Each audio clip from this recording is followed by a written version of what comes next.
Alrighty, folks, we are gonna get started. Thank you so much, everyone, for joining us today. We're gonna get started in just a second here. All right, so greetings, free thinkers, and welcome to another Biohack the World webinar. Tonight's episode represents our 20th month in operation, and boy, have we come a long way. We've learned so much about what's right and what's wrong, what works, what doesn't. And if you ask me, I think we're very close to arriving at the very simple truth of it all. And that is that the best things in life are free. They're just really fucking hard, like high intensity interval training, love, meditation, and humanely raised, sustainably raised carbon net negative animal protein if you're willing to hunt for it. But that's okay, because it's the hard stuff that builds real character and grit. And as biohackers, our goal should be to build up that mental toughness that's going to be required to fight off the inevitable conclusion, death. Thank you so much for tuning in. I'm David Choi, executive producer and co-host of Biohack the World. And we have an incredible show for you this evening as we cover the carnivore diet, mitochondrial autophagy, intermittent fasting, and so much more. If you know anyone who could benefit from the wealth of knowledge contained herein, please do take a moment to share this live event with your friends and family on Facebook, follow us on Instagram, subscribe to our weekly newsletter. And thank you so much to our donors as we move towards a 100% listener-supported model for this show. We absolutely could not put these kinds of events on without your support. So make no mistake, friends, fighting off death will be a bare knuckle fight to the finish. And this epic prize fight for your life will require every ounce of your will, intelligence, and warrior spirit, with your reward being your ability to wipe your own ass until the day you die. Yes, that's right. Your ability to be fully functional until your final days is your God-given right and privilege. But I can't help but feel like the system is somehow rigged to keep us from achieving that goal. And let's unpack that for a second. It's well understood that there are forces out there that think we are irrational beings. We are the race of laborers or the mob in the street that needs to be controlled and therefore saved from our own innate animality, thanks to the seminal work of Sigmund Freud. Some might argue that democracy in this country is a farce, just like our healthcare system. It's smoke and mirrors, a bait and switch, and a facade of false hopes all at the same time.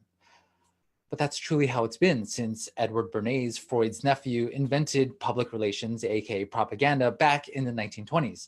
And for more on that, I highly recommend the BBC documentary series, The Century of the Self, by Adam Curtis, on the engineering of consent.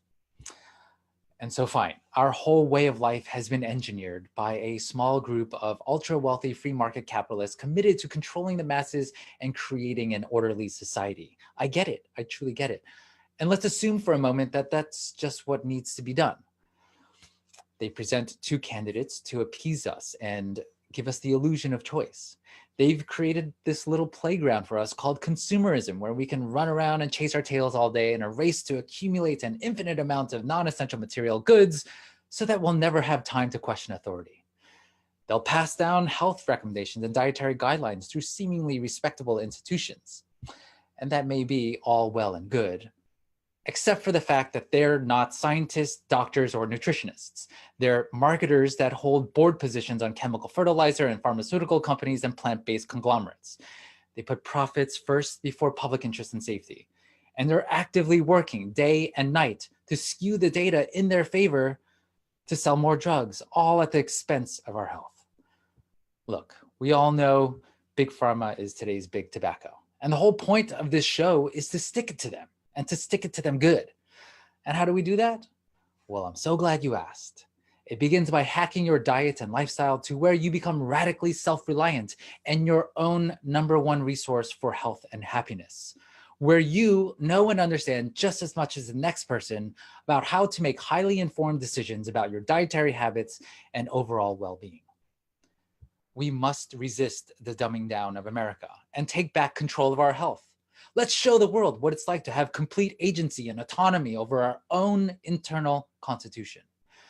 And for the record, I'm not saying to disregard sound advice, recommendations, and mandates from health authorities and politicians. But How do we discern good advice from bad in times like this where there's so much uncertainty and 300 million Americans do not know who to listen to for basic facts that can save their lives? And well, that's why we put this show together. We're going to get super nerdy about some of the best lifestyle and nutrition hacks that can not only extend your life, but make you smarter, happier, healthier, and more resilient to any of the insults that threaten our health today.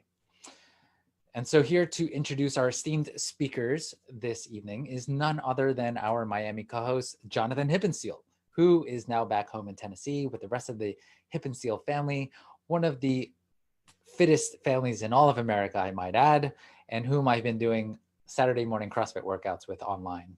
So grateful for that. All right, John, take it away. All right. Thank you, David. Man, if that doesn't set the stage for tonight, I don't know what else will. David, we appreciate everything you do here, and I'm honored to be along with you on this quest to biohack the world to ultimate health and longevity. Thank you all for joining us. Tonight, we are going to start with Dr. Paul Saladino. At face value, this guy may be the most controversial we've ever had on Biohack the World. In our day and age, plant-based and healthy have become synonymous, while veganism has seemingly transcended dietary choice into the realm of religiosity. Even for the open-minded biohacker, the idea of an animal-based diet causes many of us to raise an eyebrow.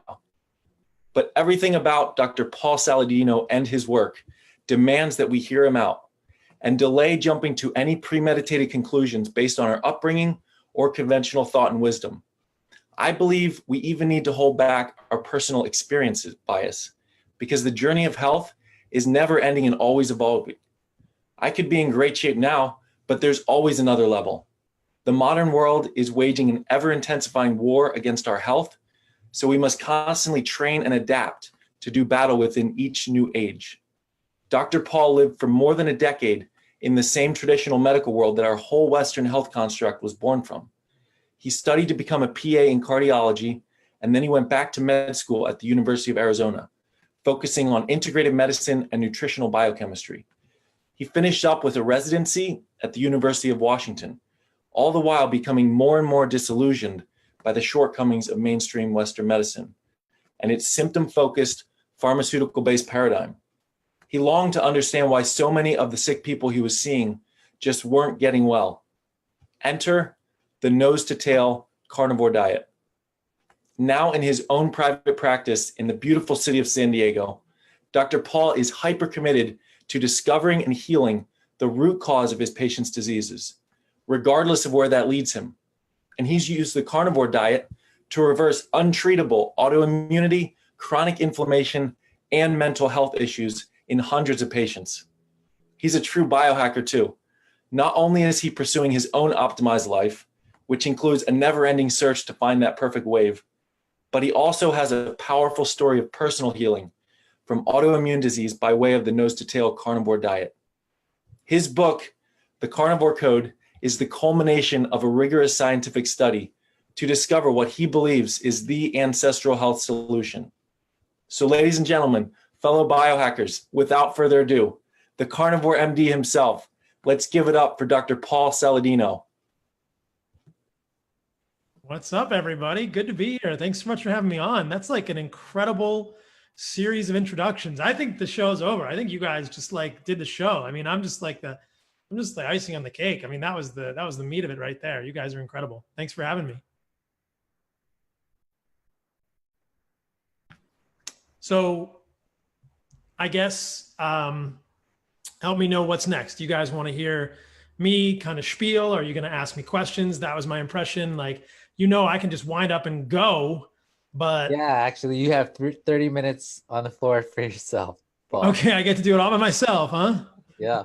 Okay, well, then let's start with some consideration of where we've come from as humans. I think that I will let you guys know that throughout my life, I've always kind of enjoyed seeing what comes out, and if you watch my Instagram or you watch some of my other videos, you'll see that what I've been doing recently is just kind of getting up there and seeing what kind of thoughts flow. And so what I bring with me to this stage is really a lot less preparation than people would normally expect, but I think that that allows for, sort of spontaneous thought, and we can share ideas. When I think about humans and how we, as David said, can live as well and as long as possible, I think, what do we need to be that way? And as I was trying to puzzle this out over the years in my medical training, I've had a long circuitous route. I was a ski bum and a traveling bum. I hiked the Pacific Crest Trail before I went to PA school. In PA school, I got indoctrinated the first time with medicine and was in love with medications and in love with pharmaceuticals and in love with EKGs, and then quickly realized that I didn't really find that very satisfying when I was treating patients. I just kind of had this itching to understand what the root cause of an illness was. And that was what has been my obsession for the last decade plus, is what is causing an illness. And I think a lot of us might ask the same question. We see people around us, maybe it's ourselves, maybe it's our parents, maybe it's our friends, who get sick, who get to a place where they have chronic illness, who have all sorts of diseases that we are generally told by Western medicine. The mainstream paradigm is these are not fixable. And this is the paradigm that we see. This is the subtle propaganda that those of us in medical school, who have been in medical school or know people who are in medical school, are very familiar with. When I was in medical school, the undercurrent was always, you're broken, your genetics are broken, therefore the only thing we can do to treat you is this magical medication from a pharmaceutical company. Because the alternative paradigm, a paradigm in which a human has control over their biology, or a paradigm in which a human has control over their illness, that's very empowering and that's very disruptive to a pharmaceutical-based system. Now, I'm not saying that a pharmaceutical-based system is without merit or without use. I cut my hand yesterday. I was showing these guys before. I've got now 9 stitches in my hand after I cut it on my foil board in the ocean. And when I was getting stitched up, it was nice to have some lidocaine to numb the nerves. But generally speaking, I think that the main place of pharmaceuticals is in the acute treatment of illness or infection or traumatic wounds. They're not so good at chronic disease, but this isn't really the paradigm around which medical school and mainstream medical education is constructed. And therefore, it's not really the paradigm that is purported or that is scaled out to the general population at a much broader level. That paradigm, the paradigm that's foisted upon me, foisted upon all of you, is that you're broken. If you have lupus or autoimmune thyroiditis or eczema, which I had, asthma like I had, chronic illness, rheumatoid arthritis, whatever you have, it's because of your genetics. It's because you have a family history, or it's because of something that Western medicine doesn't understand.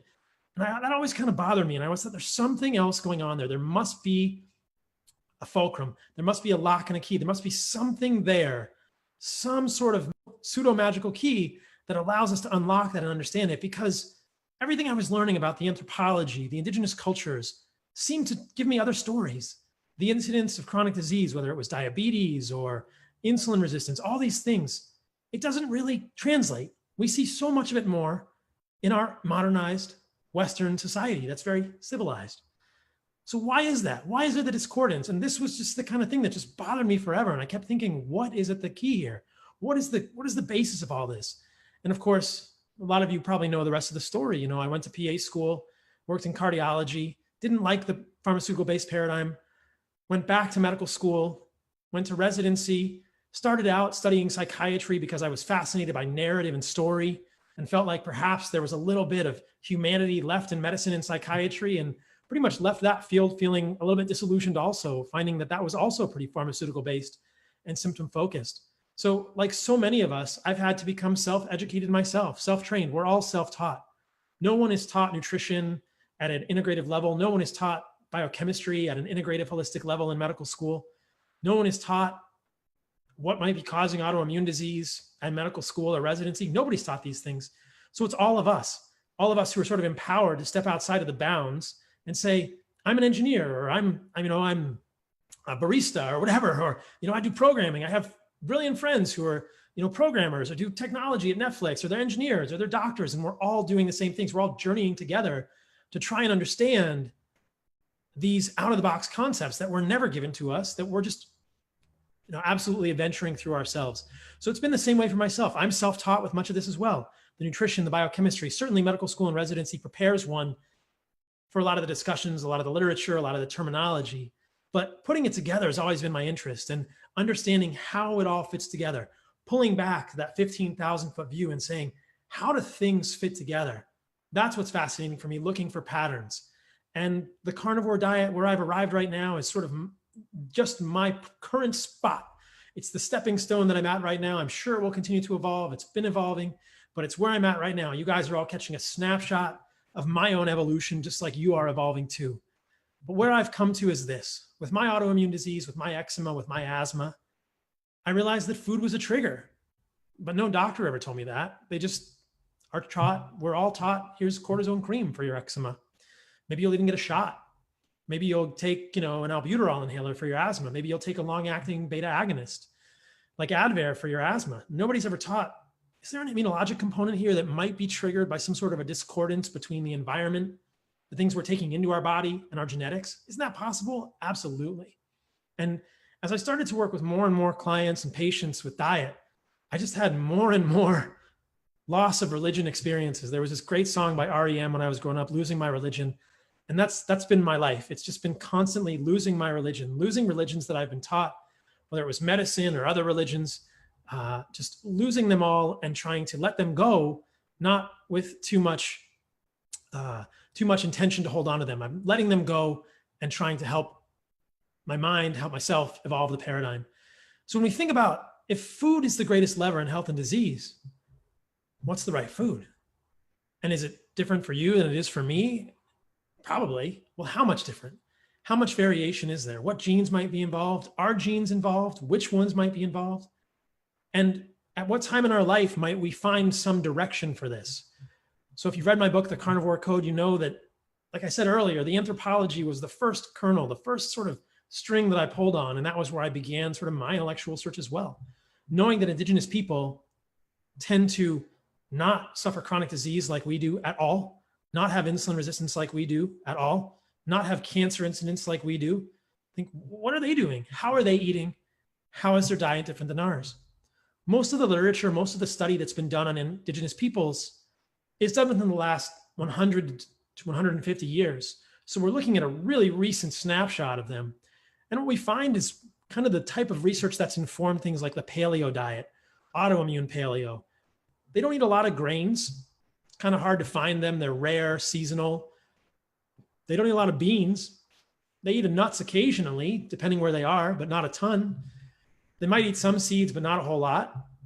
And they might dig up tubers, but one of the striking things we realize about them is that if you look at these indigenous people, their use of plants varies, but it's a lot of medicinal use of plants rather than functional use of plants as major foods. And we can dig into all this later with questions if people have it. But then we also have to think how much of what people are eating now might be driven by availability or lack of availability of other foods. And if you turn the clock back even further, what you start to see is some pretty intriguing evidence that over the last 100 to 150 or 200,000 years, there's been some shifts in the way humans are eating, even till today.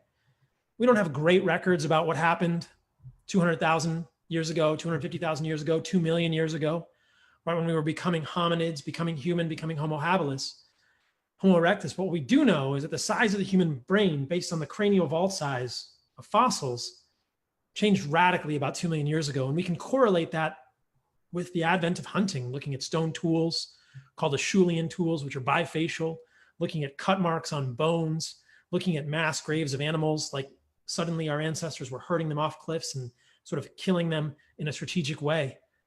What do we see? The human brain suddenly got much bigger and continued to get much bigger until about 40, 30,000 years ago. So what was going on during that time?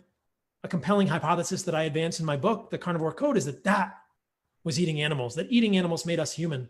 And many people feel that way as well, that the unique nutrient profile of these animal foods, in connection with what may have been a few genetic anomalies, the Notch2 gene perhaps, this concordance of two things allowed our brains to grow. Something changed, because we can look back even further and realize that for the 60 million years of primate evolution that preceded ours, our brain didn't grow on vegetables and fruit.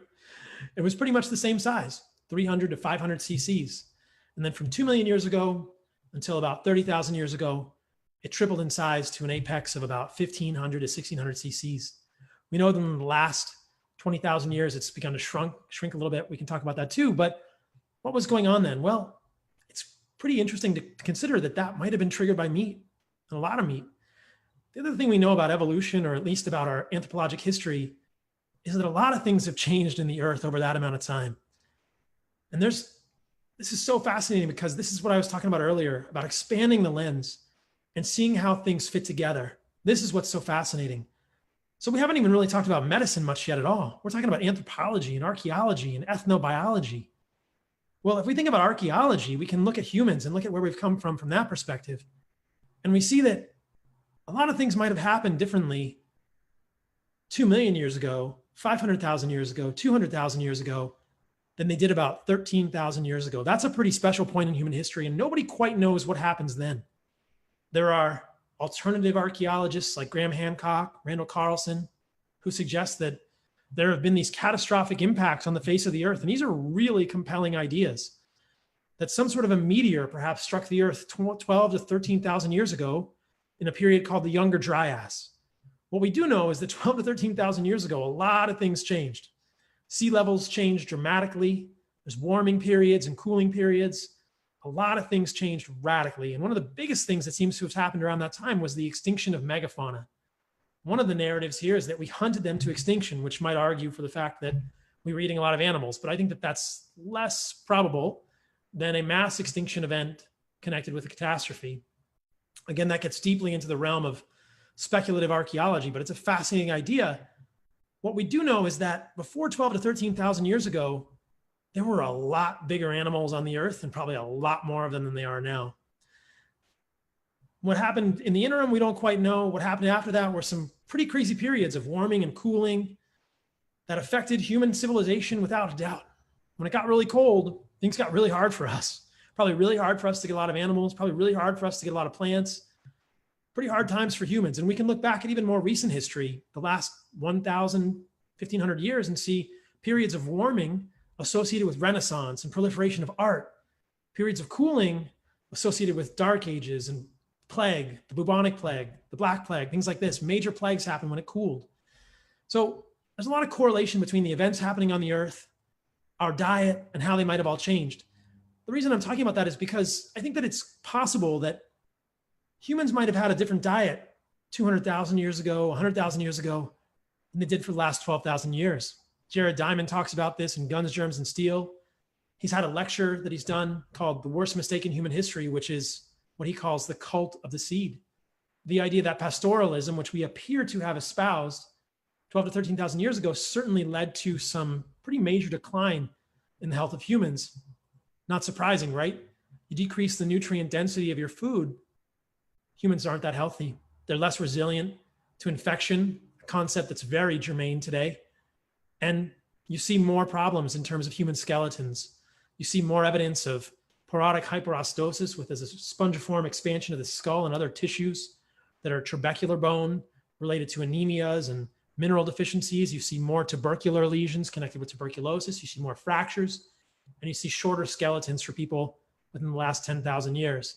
So big change in the human diet from what appears to have been a predominantly animal-based diet to a predominantly, or at least moderately, perhaps more than half, based on plants, and specifically plants that were cultivated and had pretty limited nutrient density, things like grains, corn, wheat, who knows what we were cultivating. But that's an interesting transition, right? What happened there? Why would that happen? And then look at what happened to humans when we did that. If we go back to that original period, before Younger Dryas, before the meteor or whatever happened, there are these stable isotope studies that suggest that humans were eating a lot of meat, a lot of animals.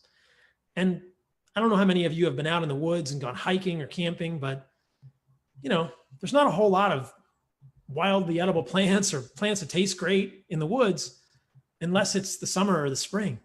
So we think, okay, all right, this makes sense. And we start to kind of reconstruct it. And that was what I was doing in my head, So if we go back to my story, and I'm putting all this together, I'm thinking, oh, Paleolithic diets make sense. Our ancestors don't really eat grains. They may or may not eat dairy. Let me try and cut those things out of my diet. Well, I felt pretty good, but my conditions continued. I had eczema, which continued.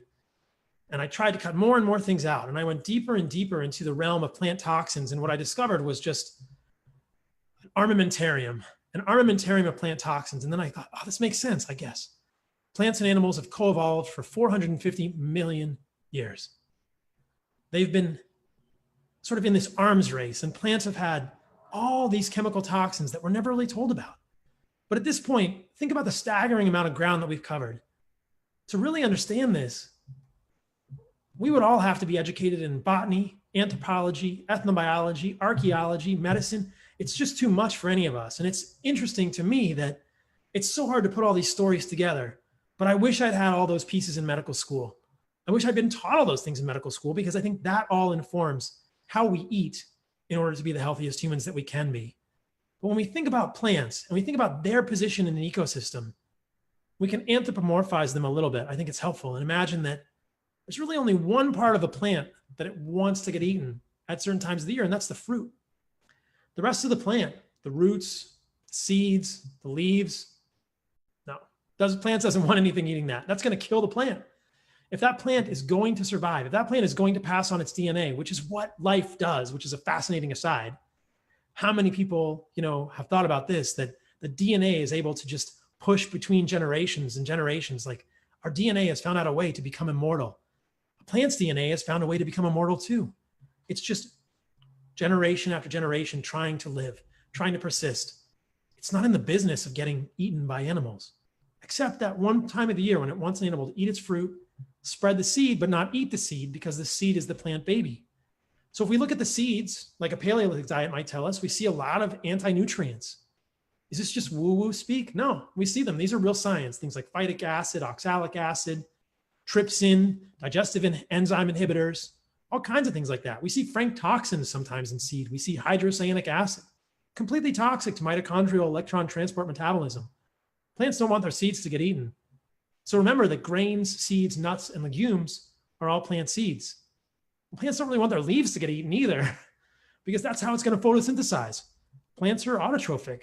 They get energy from the sun. And they're going to put a lot of things in the leaves to dissuade animals from eating them. But how many of the plant foods that we eat today, that we've been told are totally healthy, are plant seeds or plant leaves? The majority. Kale, spinach, collard greens, rhubarb, cauliflower, broccoli, all the brassicas, almonds. Like everything we've been told are seeds and leaves. Occasionally we see stalks, which are similarly defended, and a lot of roots out there, but I think roots are probably the least offenders. Fruit are different, and we can talk about those too. But that's where I started to challenge this in my own mind. And I thought, at that point, I was in the middle of my residency at the University of Washington. I'd done a lot of training in functional medicine, formally, becoming certified in functional medicine through the Institute of Functional Medicine, and honestly not finding a lot of answers there either, but being told that polyphenols and all these compounds in plants were so beneficial for us. So imagine the cognitive dissonance in this cranium as I'm thinking these things. Why would plant compounds be good for humans? Does that make sense? Maybe, but it also makes sense that we should consider the alternative hypothesis. What if all these molecules in plants that we've been told are so beneficial for us, maybe aren't? And when I dug into that literature, what I found was fascinating. That for every plant molecule that I could find, whether it was curcumin, sulforaphane, quercetin, flavonoids as a general class, isothiocyanates, all these molecules, we could find a benefit somewhere if we just had a very myopic perspective. If we just looked at that molecule in one little experiment.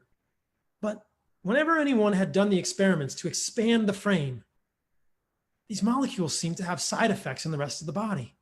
And I thought, well, that's interesting. And that kind of mirrors what we know about pharmaceuticals that are synthetic.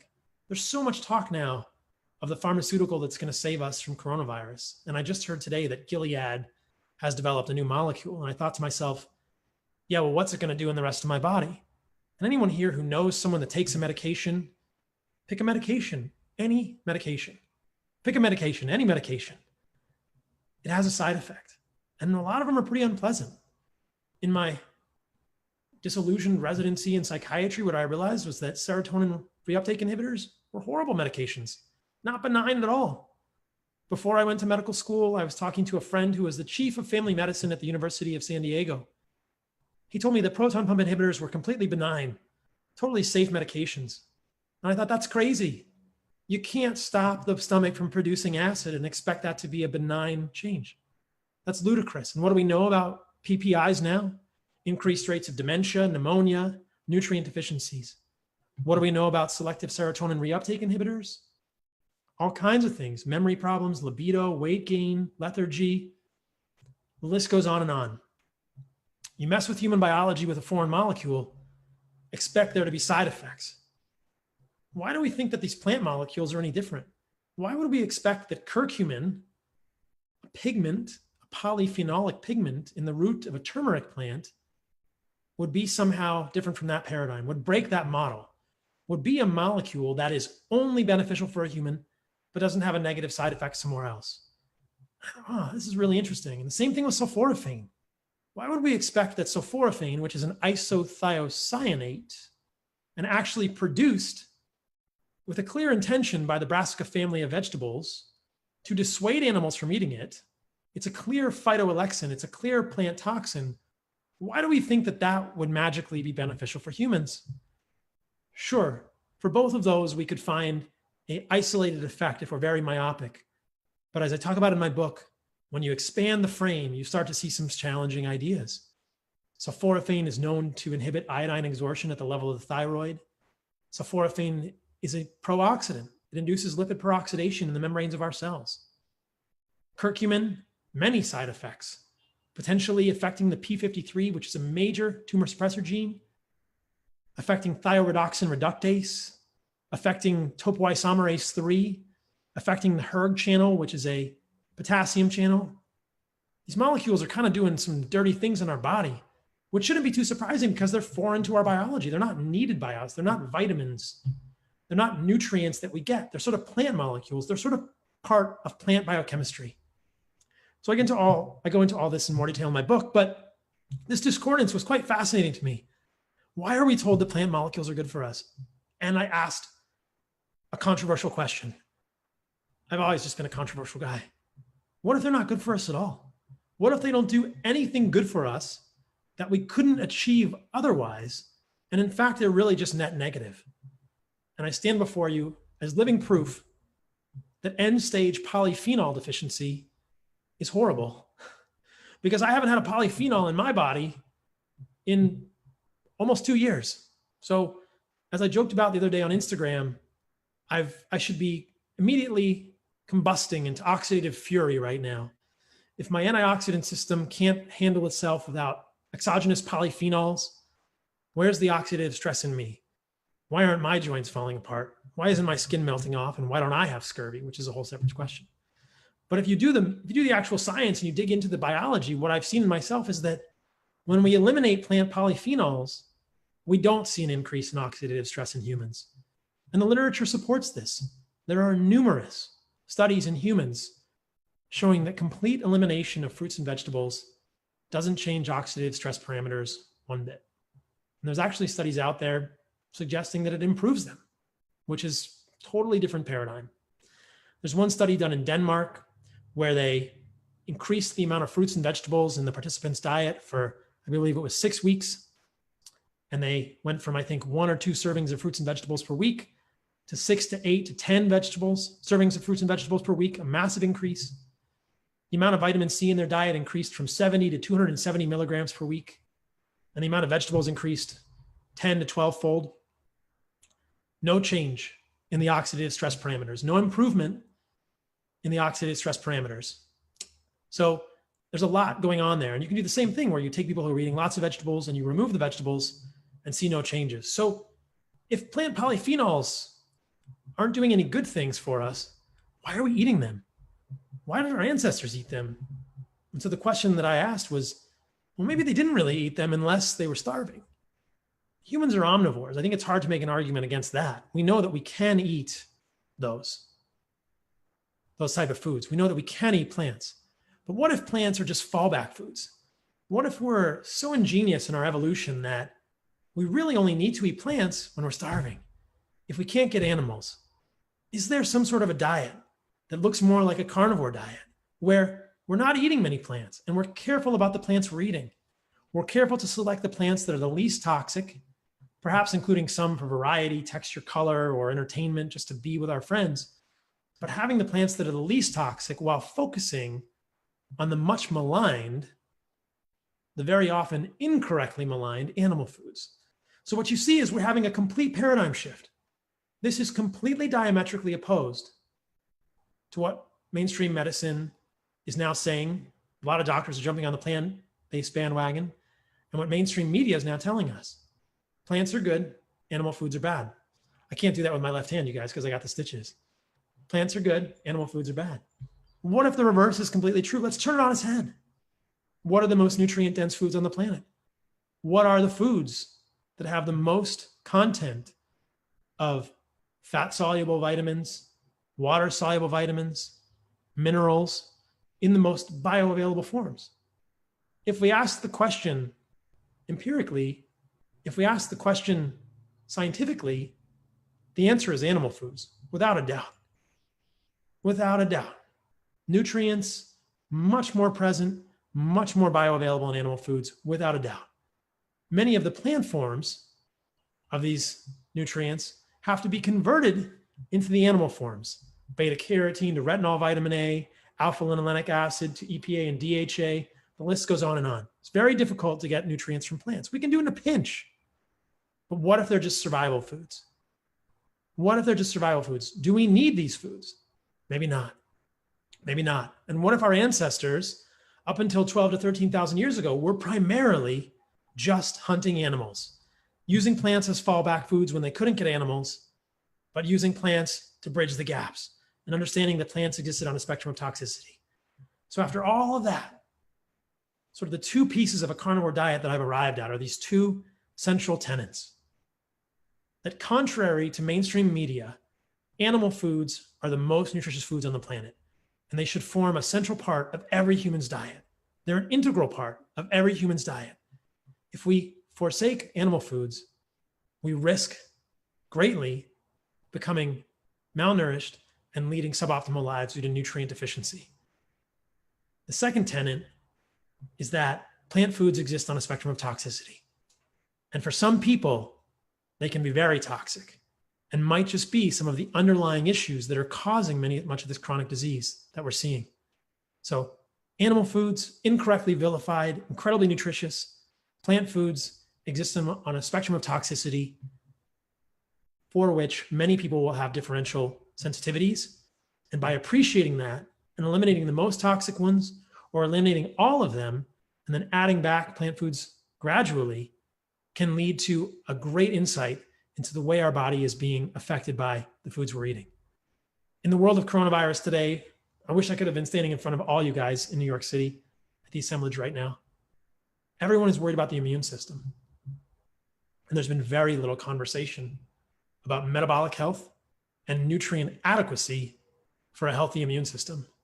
And this is greatly saddening to me because I think that that is one of the best or perhaps the most valuable, productive conversations that could come out of this ever. What we know with coronavirus is that those who are obese, those who are insulin resistant, those with cardiovascular disease, those with hypertension, which are both integrally or intimately connected with insulin resistance, are much more susceptible to severe complications. So why is the conversation not about how healthy we are? Why is the conversation not about the terrain? Why is the conversation always about the microbe? Without getting to be too controversial, I'll just say that my sense is that so much of the fear and hysteria that's happening right now can only be based on fear of a microbe. If we think of ourselves as strong individuals, if we think of the terrain as the main determining factor, the conversation shifts completely. And instead of being fearful, we're empowered to change our lives, empowered to change other people's lives, and empowered to talk about these pieces of the equation of what are the foods, what is the lifestyle that allows us to become the freaking amazing warriors, the freaking amazing humans, human warrior radical people that are so ass-kicking. Why have we forsaken that ancestral birthright? That's the question. And I think that the overarching idea is be radical, kick as much ass as you can. How do you do that? What should we fear? That's the puzzle that I've always been fascinated by. And that's kind of what I've arrived at. So I think I've gotten past my 30 minutes of ranting. Yes, thank you so much, Paul. That was amazing. Thank you so much. All right, so we got some great questions coming in on the Q&A here, but I'm going to kick things off by talking, well, you brought up COVID, right? And, we have that interesting headline where in Iceland, that over 50% of the COVID patients there are asymptomatic. And we do know about Iceland that they're just strong ass humans that come out of Iceland. They're disproportionately represented at like strongman and the CrossFit games. They're super muscular and they eat a very animal centric diet. And they also live a very long life. So maybe you want to talk a little bit about how they're eating, or do you have any insight as to like why is Iceland so healthy? Well, I think we can look at the latitude. I mean, Yeah.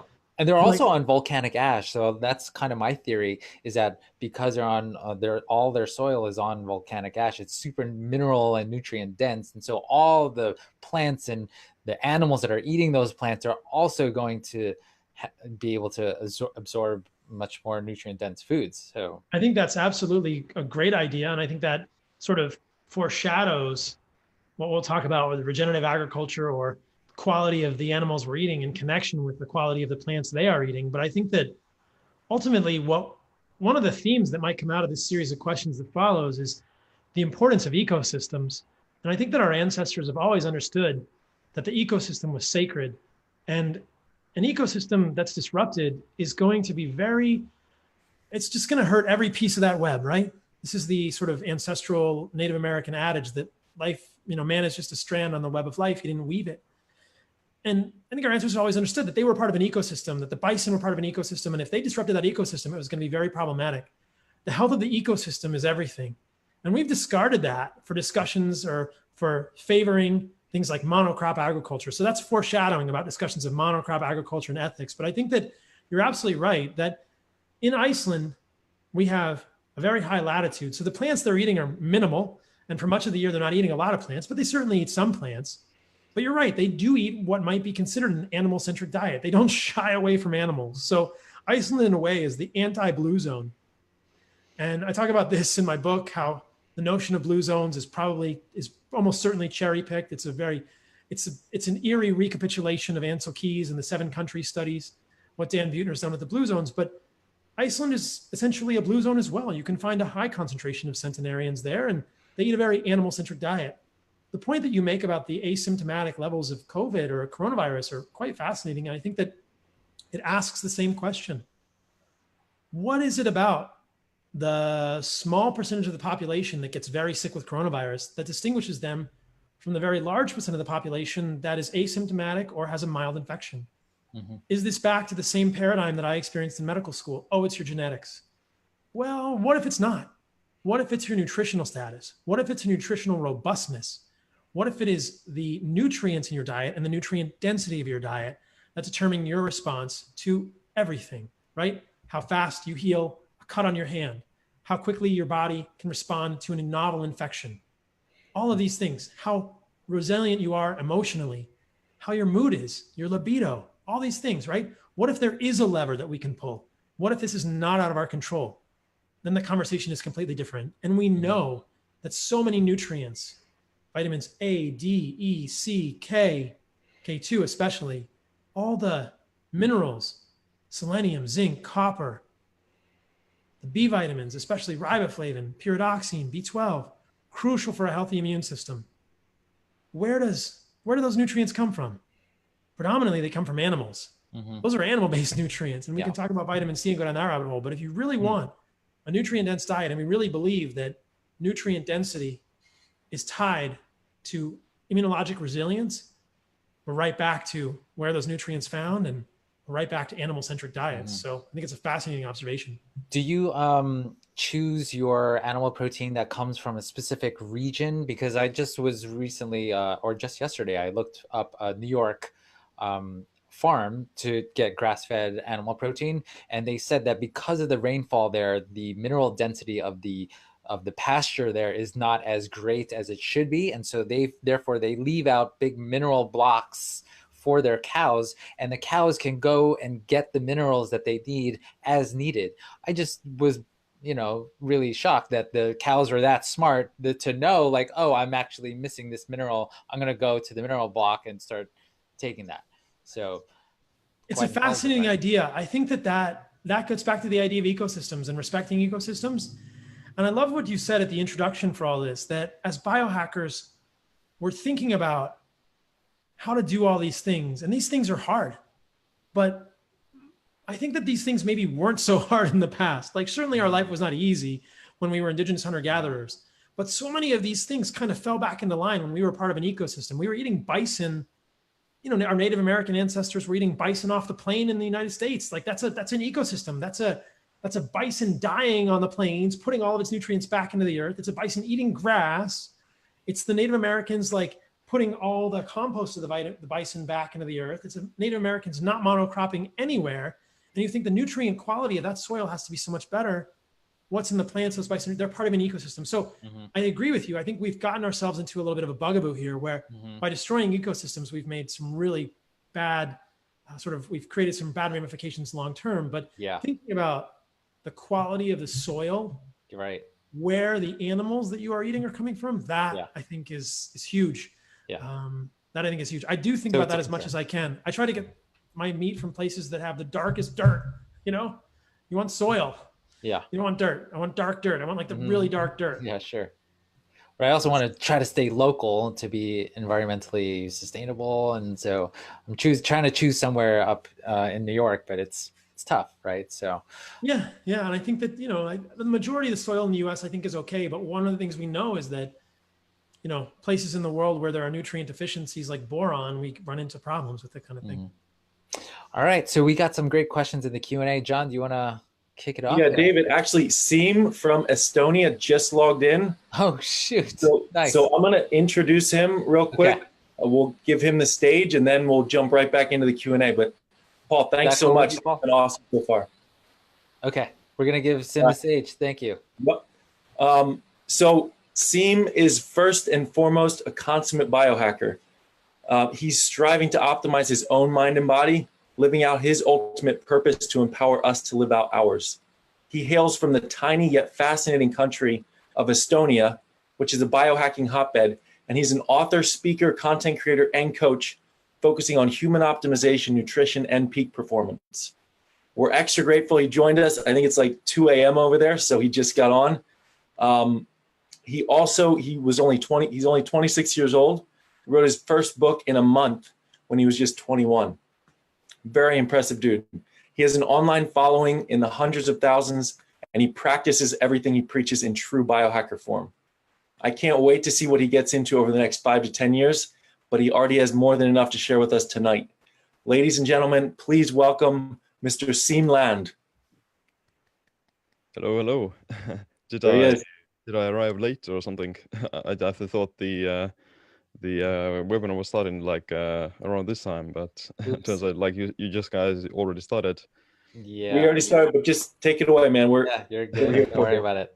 Well, that's good. Well, it's not 2 a.m., but it's 5, so still pretty early.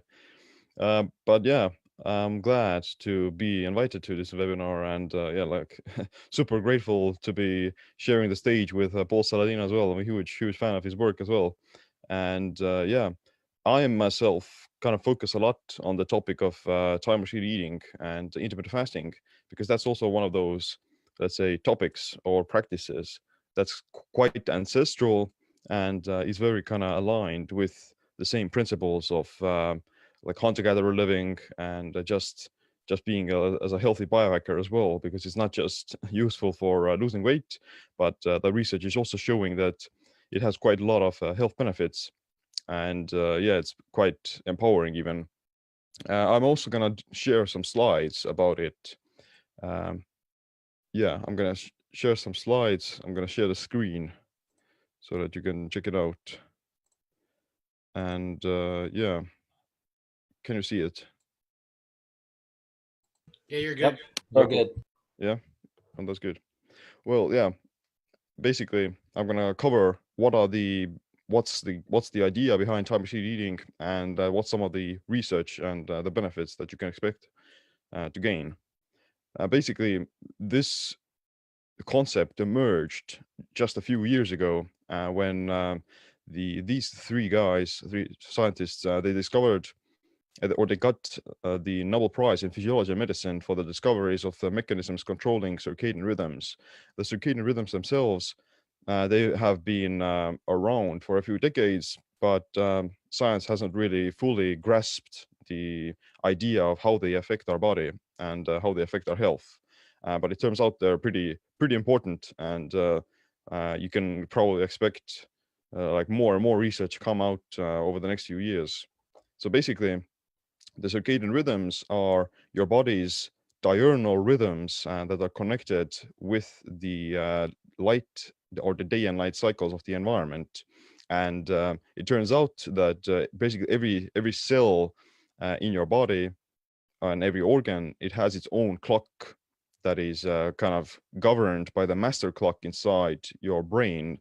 And the master clock is called the suprachiasmatic nucleus, the central circadian clock. And this clock is regulated by these different cues coming from the light, the food that you eat, physical activity, and even things like temperature and even like magnetic frequencies affect the functioning of this clock. And this central clock is then regulating all the other clocks in the heart, liver, muscle, kidneys, and yeah, like every other cell. And this is will in turn regulates your sleep wakefulness cycles, your metabolic processes, physiology, behavior, and everything else related. So it's quite fascinating to see that uh, every living organism in the world has its own sleep wakefulness cycle, and they're very much connected also with the day and night cycles of the environment. Uh, some research shows that time restricted eating is unique in terms of how it affects your body in some ways, and especially if you compare it to like a regular way of eating that doesn't involve any time restrictions. So this study, it was actually published in 2018. It found that early time restricted eating, where people ate between the hours of 8 a.m. and 2 p.m., um, improved insulin sensitivity, lowers blood pressure, lowers oxidative stress, and yeah, just also turns on the kind of this body's own epigenetic genes like sirtuins and autophagy. So it is somewhat different from the regular way of eating, at least like the regular American eating pattern or the eating frequency.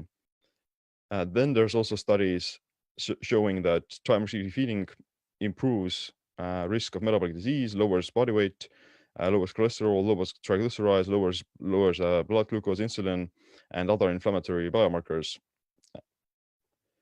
Studies in Ramadan, which is like a form of time restricted eating or intermittent fasting, it's been shown to improve risk factors for cardiovascular disease, lowers blood pressure again, and the Ramadan is probably the most common form of intermittent fasting or time restricted eating that people do nowadays. But it's not that predominant in like the Western world. But it's not only beneficial for losing weight or improving health.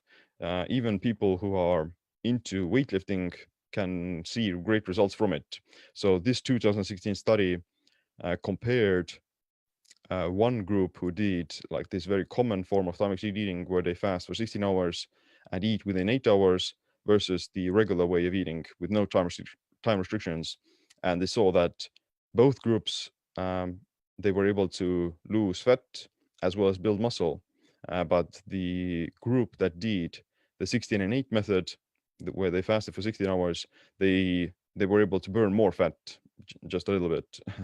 But it kind of shows that you can still implement this into like a physically active lifestyle as well, and not suffer any like negative consequences, as a lot of like people in the fitness community would like you to think. And this study 2017 found that time restricted feeding on average reduced energy intake by about 650 calories per day, but it didn't affect like body composition in a negative way. Like they didn't lose muscle, and they were still able to maintain lean muscle mass. This is probably one of the more renowned studies done about time-restricted eating, where they took two groups of mice. One group of mice ate within 24 hours a day, and the other group ate only within 8 hours. And they both ate the same amount of calories, but the group that ate ad libitum, or like around the clock, those mice were significantly heavier, and they were basically obese, and they developed metabolic syndrome and insulin resistance, just because they were in this constantly fed state, and they didn't allow the body to go through like period of a longer fasting period. And compared to the other mice who ate they ate the same amount of calories, but they were not obese, and they were kind of protected against it. And there are many other similar studies that show that this sort of time-restricted feeding protects, or is able to protect against high fat, or like against obesogenic diets, where you're basically overfeeding, and you can kind of mitigate some of the negative side effects from that because of this compressed eating window, at least in some of these studies. And the reason has to do with the circadian rhythms again. So if you're eating around the clock, as you can see on the left, then basically you create this sort of a low amplitude in the circadian rhythms. You're constantly in the similar state, and you don't give your body this sort of rebound effect, compared to being in a time restricted manner. You have like a higher amplitude in the circadian rhythms and more robustness in it, which will then also lower inflammation and improve overall glucose tolerance, as well as insulin sensitivity. Another study compared time restricted eating with calorie restriction, and it turns out in that study that the mice who were eating within like a short eating window, like 3 hours, which for them is almost like 1 meal a day, then those mice, they had longer lifespans as well as greater health, and they were also protected against the effects of a obesogenic diet, just because of that, compared to mice who ate over the course of 13 hours, and they were like 50-50 with the fasting period. And those mice who again ate with no restrictions ad libitum around the clock, then they didn't saw any of these effects. And one of the researchers of the study concluded that increasing daily fasting times without a reduction of calories, and regardless of the type of diet consumed, resulted in overall improvements in health and survival in male mice. Perhaps this extended daily fasting enables repair and maintenance that would be absent in continuous exposure to food. So there is some unique effects to this sort of compression of your eating window.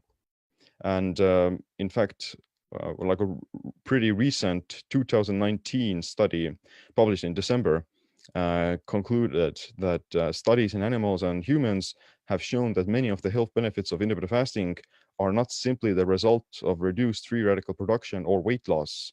Instead, intermittent fasting elicits evolutionarily conserved adaptive cellular responses that are integrated between and within organs in a manner that improves glucose regulation, increases stress resistance, and suppresses inflammation.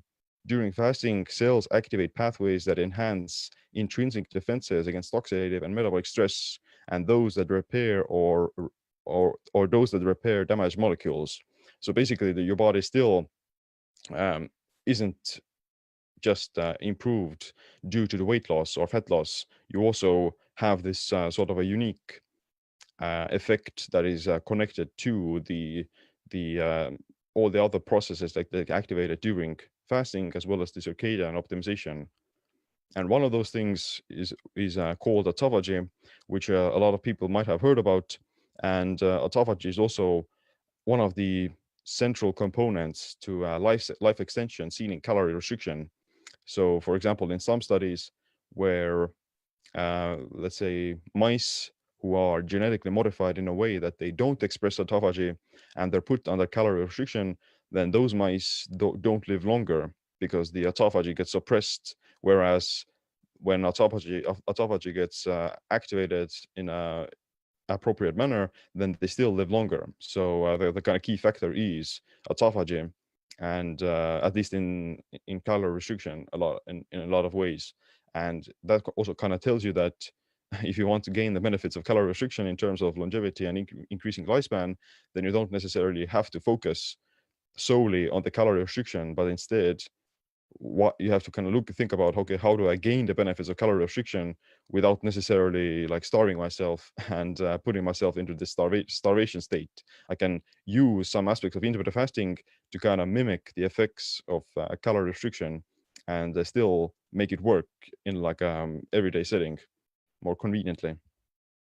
So what are the benefits of autophagy in general? Autophagy translates into self-eating, and it's this intracellular process where your cell particles are being recycled, whether that be broken mitochondria, even like pathogens, intercellular microbes, inflammatory cytokines, whatever that may be. It kind of just cleans up the junk and also turns it back into energy. So you're not really wasting it away. You're using it. Your body's using it to strengthen the immune system. It has anti-aging effects, eliminates pathogens, and just it's generally like a really good way to heal and repair. And if you were to compare the regular 3 meals a day with something like 1 meal a day or even like 2 meals a day, then you could see that like there's a significant difference in terms of the way autophagy could get expressed. So every time you eat or every time you spike your insulin, your body shuts down autophagy because there's no like real need to have it turned on once you've got access to calories and food. So, on a regular eating schedule, you eat breakfast, you spike your insulin, you shut down autophagy, you go into like this anabolic fed state of growth, and therefore you don't really get the chance to prolong this fasting ketosis state that we go through during the nighttime, compared to if you were to skip breakfast or skip 1 meal of the day or even 2 meals of the day, then you would quite easily prolong the period in which your body goes into autophagy as well as ketosis. And it's quite a different effect in terms of the overall metabolic profile. And I would say that eating only like once a day or twice a day, there's no significant difference between them in terms of the way autophagy gets expressed.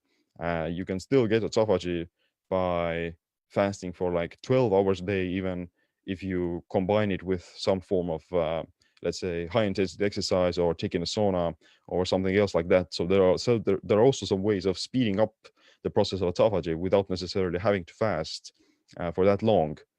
For, like I said, saunas and exercise and those sorts of things, these hormetic stressors, they can also stimulate autophagy. So that's like another biohack in a way. How do I gain the benefits of autophagy without having to fast for that long and still make it work? But unfortunately, studies by one of the researchers of circadian rhythm, Sachin Panda, has discovered that the average American tends to eat over the course of like 15 to 16 hours every day. So they eat from the moment they wake up all the way up until they go to bed. And this is, in my opinion, definitely not like really, let's say, optimal. And I would say it does have like some negative side effects on metabolic health and circadian rhythm alignment. And disruptions in these circadian rhythms and chronobiology is linked to many kinds of diseases like cardiovascular disease, hormonal imbalances. It can promote cardiovascular disease risk and sleep disorders. So it's almost like shift work. Like we know that shift work is a carcinogen, and it's linked with many kinds of diseases. And yeah, like being misaligned with the circadian rhythms, which I'm kind of guilty of at the moment. But you know, being chronically misaligned with them is going to cause problems. But every once in a while, it's not going to be a problem as long as your body is like entrained with the circadian rhythms, then you can really bounce back easily, and it's not going to have like a negative effect in the long term. And your body has like this higher resiliency against these disruptors. But if you don't have the resiliency, then it will have quite a negative effect in the long term. The problem is also that these circadian rhythms, they become less robust by default as you get older. So if you compare the circadian oscillation between young and older individuals, then as you get older, the oscillation or the variation in these rhythms gets less pronounced, and they kind of dampen themselves, so they become more stagnant. There is no this high amplitude as you get older, like the same amplitude that you would have like when you're young, like you're really active during daytime, but you're also sleeping at the same time. So older people tend to experience less sleep because of they lose the ability to produce melatonin to a certain extent, and they also tend to sleep in, let's say, more irregular time periods. So that's like a direct consequence of their body aging, and therefore the robustness of their circadian machinery also gets less robust. But fortunately, there are some studies that this negative association can be reversed with things like calorie restriction through NAD metabolism. So calorie restriction improves NAD metabolism and homeostasis. So with that, you can protect yourself against this lack of robustness that you experience from aging. But at the same time, we also found out that intermittent fasting mimics calorie restriction, so it has the same effect. Like if people were to practice this sort of time restricted eating on a consistent way, then they would maintain this higher robustness in their circadian machinery. Like they would still be able to produce enough melatonin, and they would also be able to maintain their sleep quality as a result of that through calorie restriction or intermittent fasting. But the problem with calorie restriction itself is that it's quite difficult to pull off successfully in the long term. Like if you were to restrict your calories for the rest of your life, then first of all you would feel miserable, you wouldn't have like energy, and you would also probably develop some sort of form of nutrient deficiencies, compared to like intermittent fasting, where those things aren't inherently determined. Like you can still eat sufficient amount of calories, but if you do it in a time compressed manner, then you're still getting quite a lot of the health benefits of this improved NAD metabolism and circadian alignment without starving yourself. And NAD is another critical component to longevity, and it's one of the main coenzymes in the body that is essentially involved with all physiological processes like DNA repair, just cellular communication, stem cells, autophagy, mitochondrial functioning, and yeah, like just energy production in general. So as you get older, your energy levels tend to drop as well because of many reasons, like primarily oxidative stress and inflammation, but this circadian misalignment also depletes NAD. So if you're misaligned with the circadian rhythms, then your body has to expend more energy on repair processes, and that kind of consumes NAD, and therefore you go into this vicious feedback loop of you have low NAD, you don't have enough energy to repair yourself, and this in turn depletes more NAD, and therefore it goes back in circles. But fasting as well as calorie restriction promote NAD production, and they promote NAD resynthesis or salvaging. So you kind of teach your body to recycle the NAD in a much more better way. And NAD is intrinsically connected with the circadian rhythms as well. primarily through sirtuins. So sirtuins are these longevity genes or silent inflammation regulators that turn on or turn off certain genes that control the circadian machinery as well as energy metabolism. So fasting, again, like fasting also promote, or time restricted eating also promotes sirtuin activity, and this in turn helps with the recycling of NAD through this additional enzyme NAMPT. And as a result of that, you'll have like a better circadian profile. So there are different types of intermittent fasting or time restricted eating, but the most popular one is the 16 and 8 method, where you fast for 16 hours and eat within 8 hours. And as I said, there's no real difference between doing this sort of 16 and 8 type of fasting versus one meal a day. And the only difference is probably that you might experience, let's say, slightly more autophagy if you eat only once a day. But I think the difference is quite small, and it's not like that important either, because although autophagy has its benefits, it also has negative side effects, which most people aren't aware of. Like there are quite a lot of studies showing that some malignant cancers can also kind of hijack the process of autophagy and use it to their own benefit. So you don't want to have autophagy turned on all the time, because autophagy is like this catabolic process that is breaking down your tissue. So you kind of want to balance it with enough calories, and especially with enough protein to kind of maintain your lean muscle tissue. So that's why I think the Goldilocks zone can be achieved with the minimal effective dose can be achieved with this sort of time restricted eating, where you fast for 16 hours and eat within 8 hours. But there's also things like alternative fasting or extended fasting, where you fast longer than 24 hours. And that the effects of that would be primarily of just increased autophagy as well as a weight loss. And you can't really do those things all the time.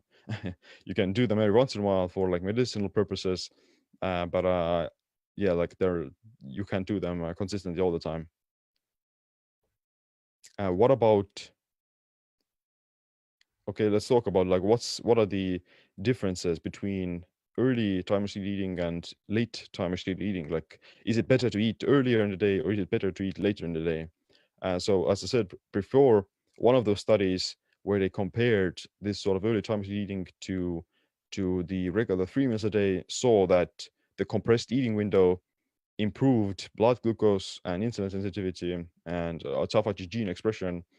Um, and yeah, it is true. It is better than, let's say, having this very wide eating window where you eat over the course of like 12 hours and 13 hours, like the standard American diet.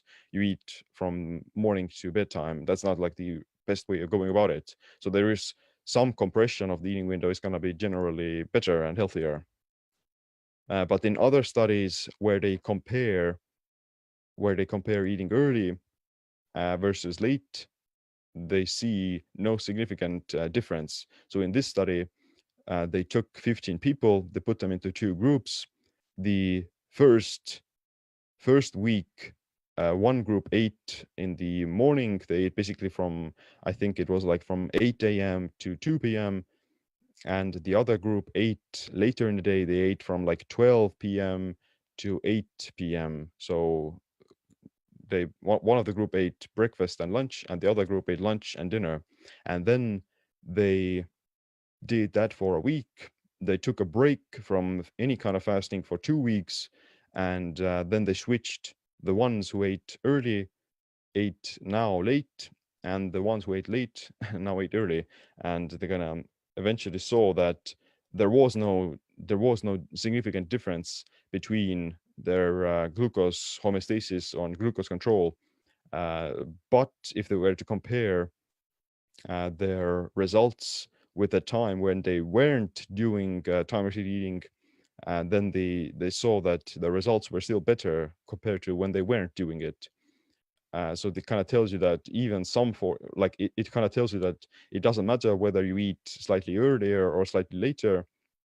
And what matters is the compression of the eating window itself. where all the magic happens, so to say. If you spend more time in a fasted state, then you're extending again the period where you experience autophagy and as well as NAD and sirtuins, compared to when you're like spreading the entire calorie intake across the entire day. But at the same time, autophagy itself also has a circadian rhythm, and it's primarily processed the most during sleep, actually. So although you may be stimulating autophagy with things like fasting and exercise, your body naturally goes through it while it's sleeping, around like the earlier parts of the night, where your body goes into deep sleep and releases things like growth hormone and melatonin. So they kind of all those hormones work in conjunction with each other.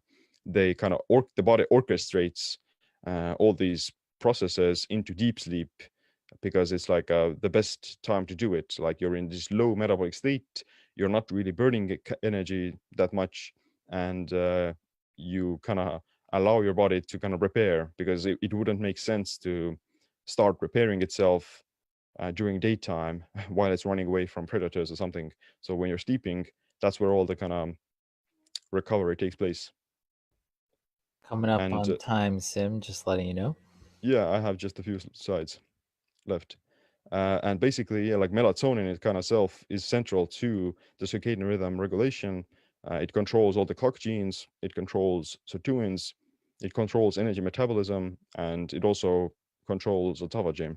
And melatonin is like an antioxidant as well as a sleep hormone. So yeah, that's why it's quite paramount to still ensure that you get enough sleep, especially in the right time in the circadian alignment manner. And growth hormone also gets released primarily during sleep. So that's another example where your body is consolidating all these processes into sleep. And yeah, therefore I kind of make some conclusions in terms of what are some of the principles to keep in mind when to time your eating window. So first of all, you should wait like at least a few hours after waking up before you start eating, because in the morning cortisol starts rising, and cortisol is the stress hormone, which is supposed to kind of kickstart the day and kickstart the circadian rhythm and to wake up your body.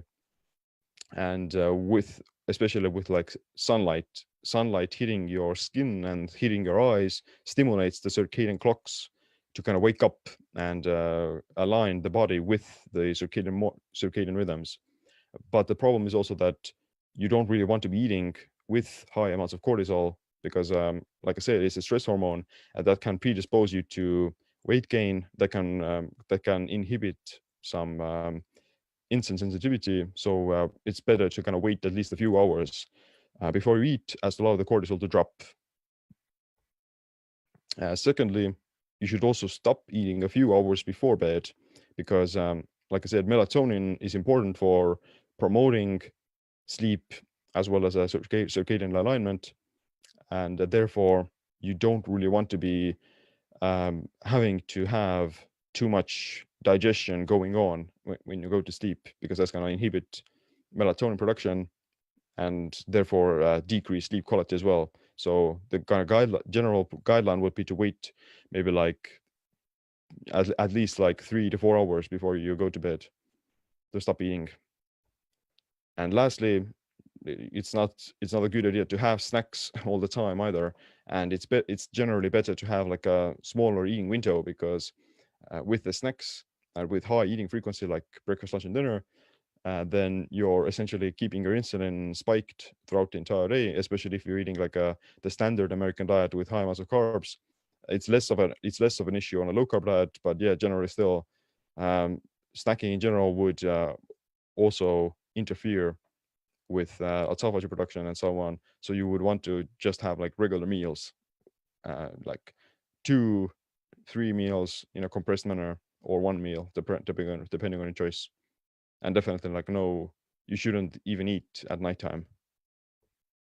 And if I were to kind of give this sort of an optimal meal timing, then it would include kickstarting the cortisol and kickstarting the circadian rhythm around 5 to 7 a.m., then fasting for a few hours, like 4 to 8 hours, and you start eating around like 10 to 12 a.m., which is going to shift your body into like an anabolic state of growth.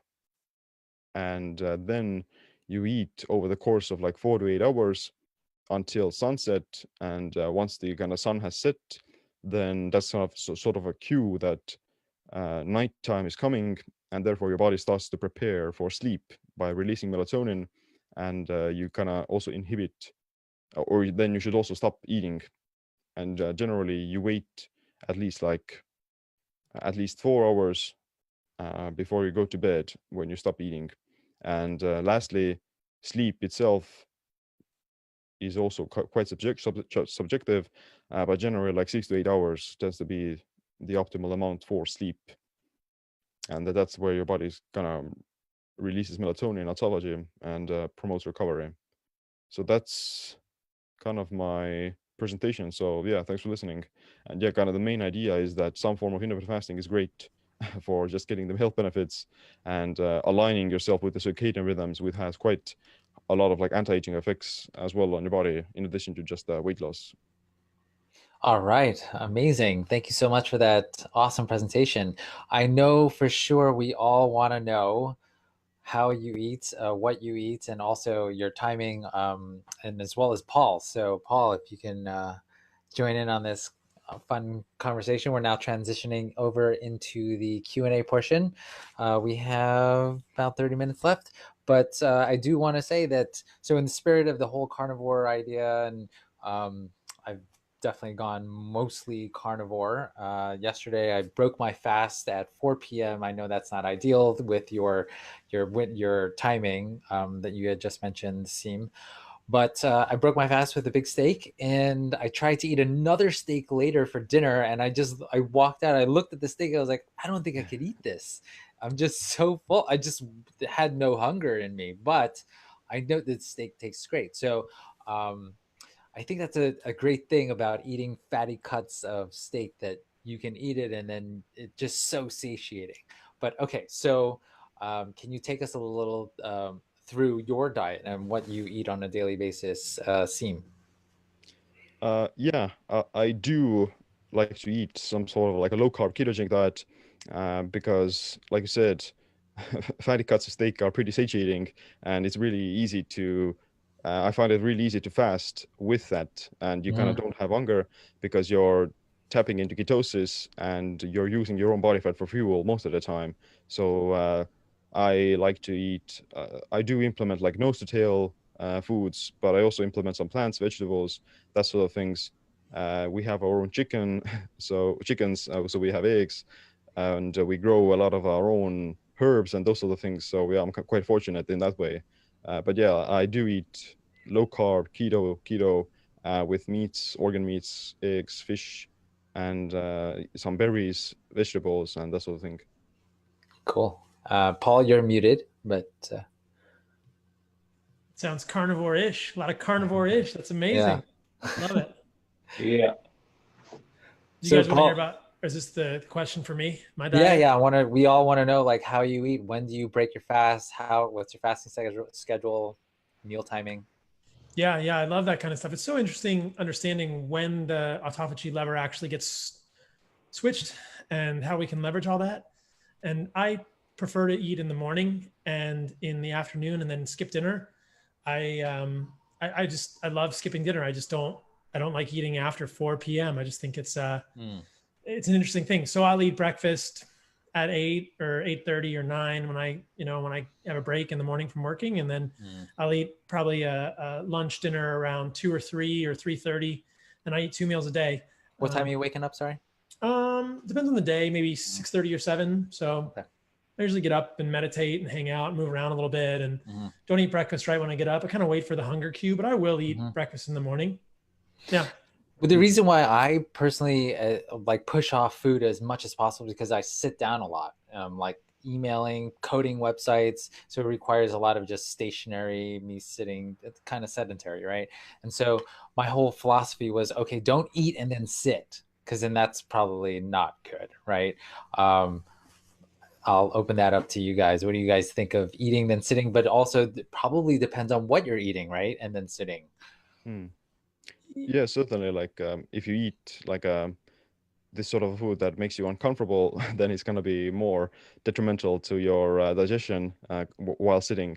And generally, some easy movement like going for a walk helps with the digestion and lowers insulin as well. So that's probably one of those reasons you don't want to be eating like a massive amount of food before bed, because you're gonna lay down on your back for the entire night, and that can just make it hard for your body to digest it, and maybe like just you may like not digest the food at all and leave some like undigested food particles into the system and that sort of thing. So yeah, like I do like to like take walks around meals and kind of help with the digestion. Do you think that would make you more prone to adiposity if you're eating and then sitting? Or does it not? Like, let's say, or also like if you're eating a steak, let's say you're only eating carnivore, is it okay Right. to eat and then sit? Yeah, like yeah, depend. I think it depends on the amount of food as well and the amount of calories. And yeah, like I would say that like just processed food would be worse, because if you spike your insulin higher with like a high amount of carbs, then that would and you start to sit, then you don't move around, you don't lower your blood glucose and insulin, then the negative effects would be greater than compared to something like steak, because with a steak you don't see like a massive spike in insulin, and therefore it doesn't need to be kind of lowered either that much. Okay. I do want to also touch on sarcopenia. I know that's a big topic for people. I mean, I lost my father in 2017. He had type 2 diabetes, and then he had complications from that led to heart disease. He never exercised, but he quote unquote ate healthy. I mean, I thought whatever he was eating was healthy, but he never exercised. And that's really what led him down this road. And I saw him, and, I was able to see him in the 2 weeks before he passed away, and his body was like a shell of a man. And so my whole mission is to not end up like him. And so I'm trying to learn as much as possible about how to stave off sarcopenia. Is sarcopenia inevitable? Can we reverse it? Is this something that, yeah. So can you talk a little bit about sarcopenia? Yeah, sarcopenia is just age-related muscle loss that Mm-hmm.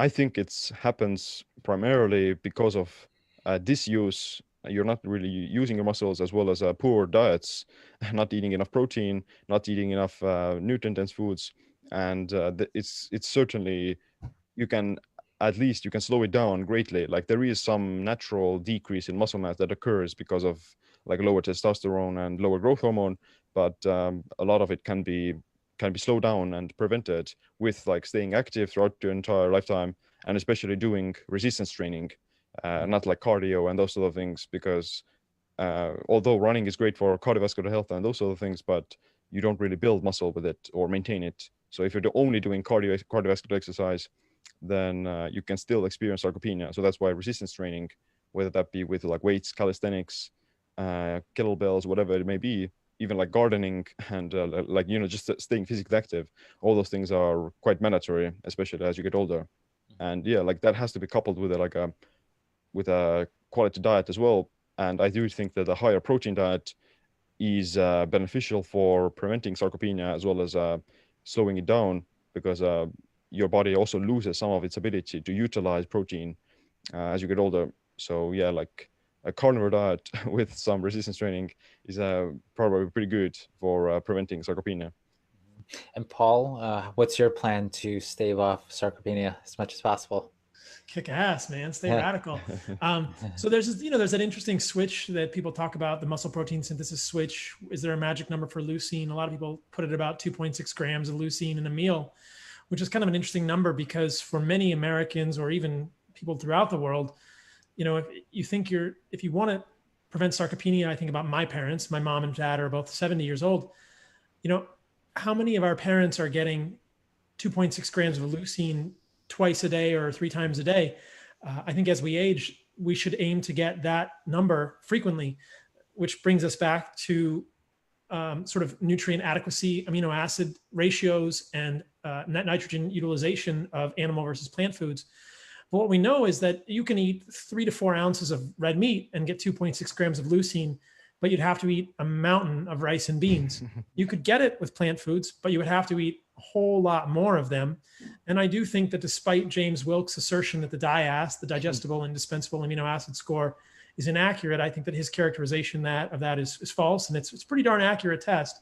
And you can look at the DIAS for animal foods versus plant foods and see that plant foods are much less bioavailable. So it may not even be apples to apples when we're comparing leucine to leucine. The leucine in plant foods might be half as worthwhile, or only worth half as much as the leucine in animal foods. And we don't really know, but what we want to do is trigger muscle protein synthesis as often as we can. And we can do that through diet or through resistance exercise.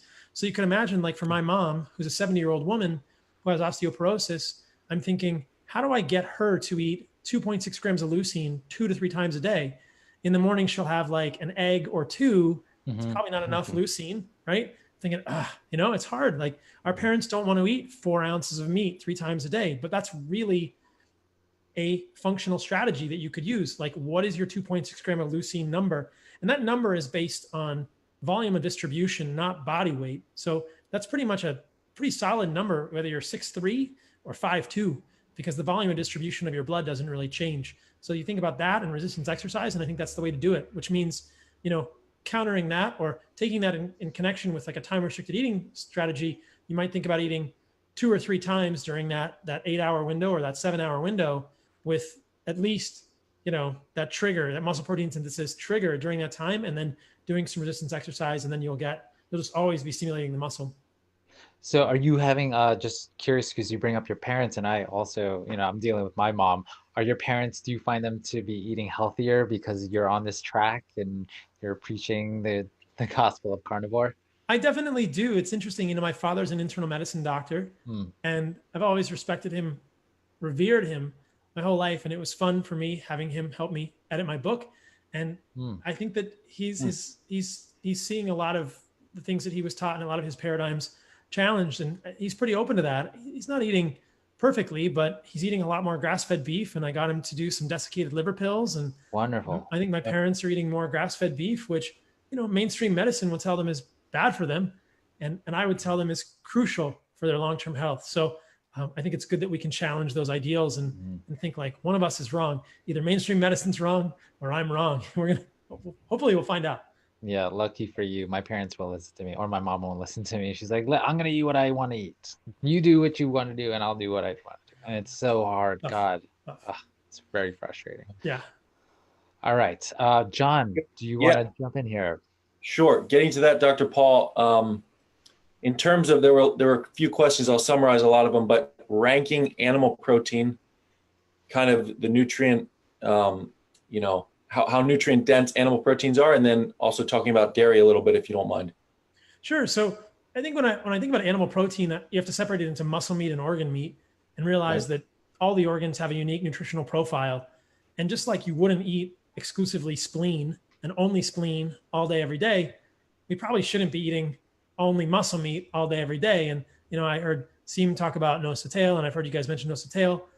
It's a concept that's familiar to most people, but I just want to emphasize that I think that when we're thinking about muscle protein, at the risk of using a bad analogy, it's like peanut butter and jelly. Liver and organ meats and muscle meat go together very well in terms of nutrient adequacy and nutrient sort of completeness. So I prefer red meat, but I think that white meat like chicken or pork is also very nutrient rich, muscle meat. But that no matter what we're doing, I think we need to consider eating the organs of those animals.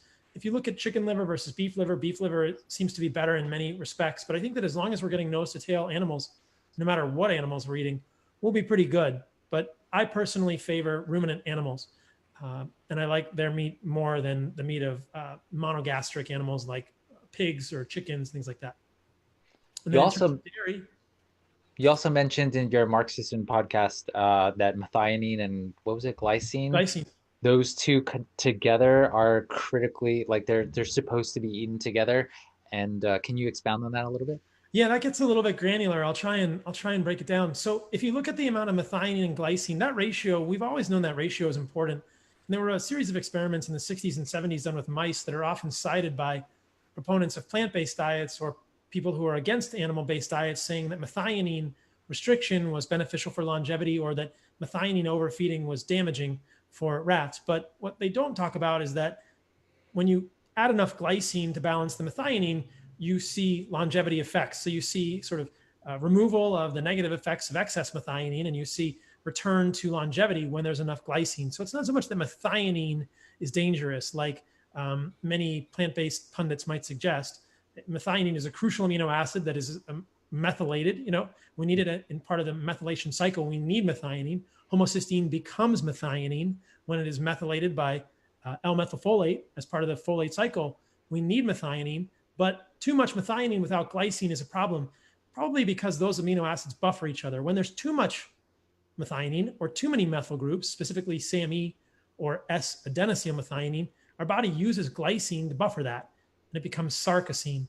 Now, that's a problem because glycine is this key building block in multiple proteins in the human body, specifically Connective tissue, right? glutathione and collagen. Okay. They're both 3 amino acids. Glutathione is kind of this master antioxidant in the human body, at least endogenous antioxidant. All connective tissue is made from collagen, which is at least a third glycine. It's 3 amino acids. So if you look at muscle meat, there's some collagen in there, but it's a little bit different composition. Muscle meat is about 2% methionine and 7% glycine. Collagen is about 0.5% methionine and 27% glycine. So you can imagine that if you're going to balance out, if you were going to eat an animal, if you're going to eat an animal nose to tail, like our ancestors appear to have, they're going to eat all the connective tissue, whether by boiling it or eating it, because they're eating all the calories. They're eating all the stomach and the intestines and all this collagenous tissue that we're not familiar with.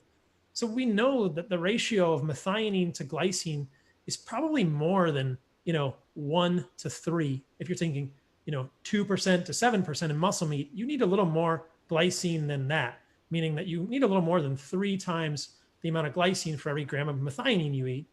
So, but it's probably, you don't need 50 times more like you might in collagen. So if you extrapolate, we think like, well, what would you get if you were eating an animal nose to tail? You might get, for every 1 gram of methionine, you might get 10 grams of glycine, something like that, or 8 grams of glycine. So that ratio, somewhere in that ballpark, is probably what we need as humans. The functionality of it means that if you eat bone broth or you eat connective tissue, you're going to get more glycine-rich foods and you're probably going to be fine. But if you only eat muscle meat, is there a potential that you will get too much methionine and not enough glycine? I believe there is. You can measure that by looking at sarcosine or looking at other products of biochemistry that get a little bit kind of granular. But you don't want to have too much methionine relative to your glycine, which is why Mark is such a big fan of collagen. I'm such a big fan of collagen. Making bone broth is great. Getting connective tissue on joints is very valuable for humans. Yeah, he calls it the 4th macronutrient, right? Yeah.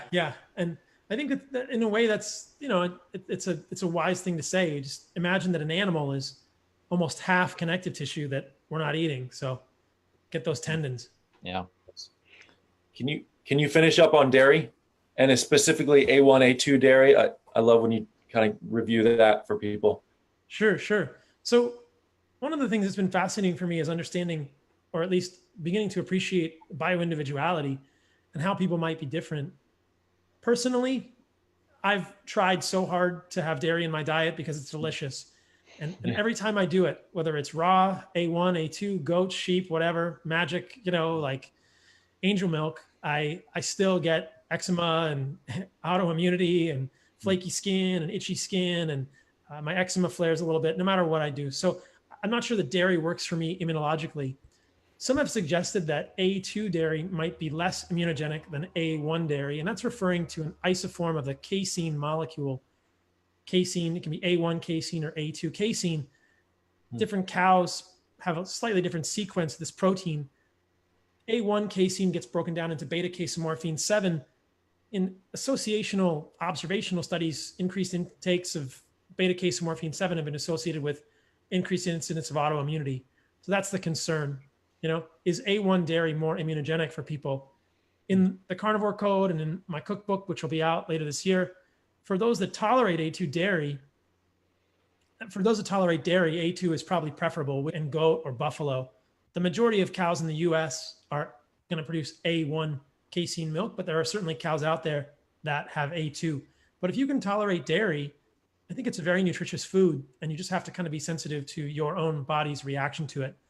Negative reactions are sometimes mood, sometimes weight gain, sometimes satiety problems, sometimes autoimmune issues, things like that. People will usually know if they're sensitive to dairy. Most people, I think, would benefit from doing some amount of time without it and then reintroduction to see how they feel.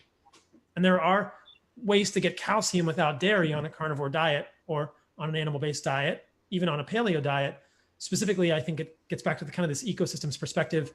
If you make bone broth with bones that are trabecular, meaning the long bones, the end of long bones, not the shaft of long bones, but the end of long bones, when you take them out of the water, you'll have collagenous matrix in the water, but you can also eat the bone because it becomes soft. So you can actually eat the bones, and you can eat rib bones, and you can eat the marrow in the rib bones. There's red marrow in the rib bones. So it feels pretty primal to do that. It's kind of fun.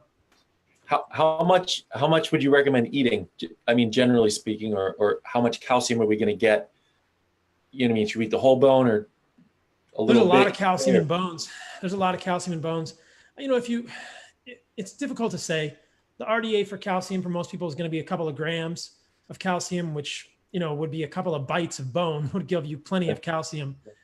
A lot of people think that you should consider balancing your calcium and your phosphorus. That's kind of something that is familiar to veterinarians and veterinary medicine, the calcium phosphorus balance. We don't think about it so much in Western medicine, but, you know, there's a little bit of phosphorus in bones.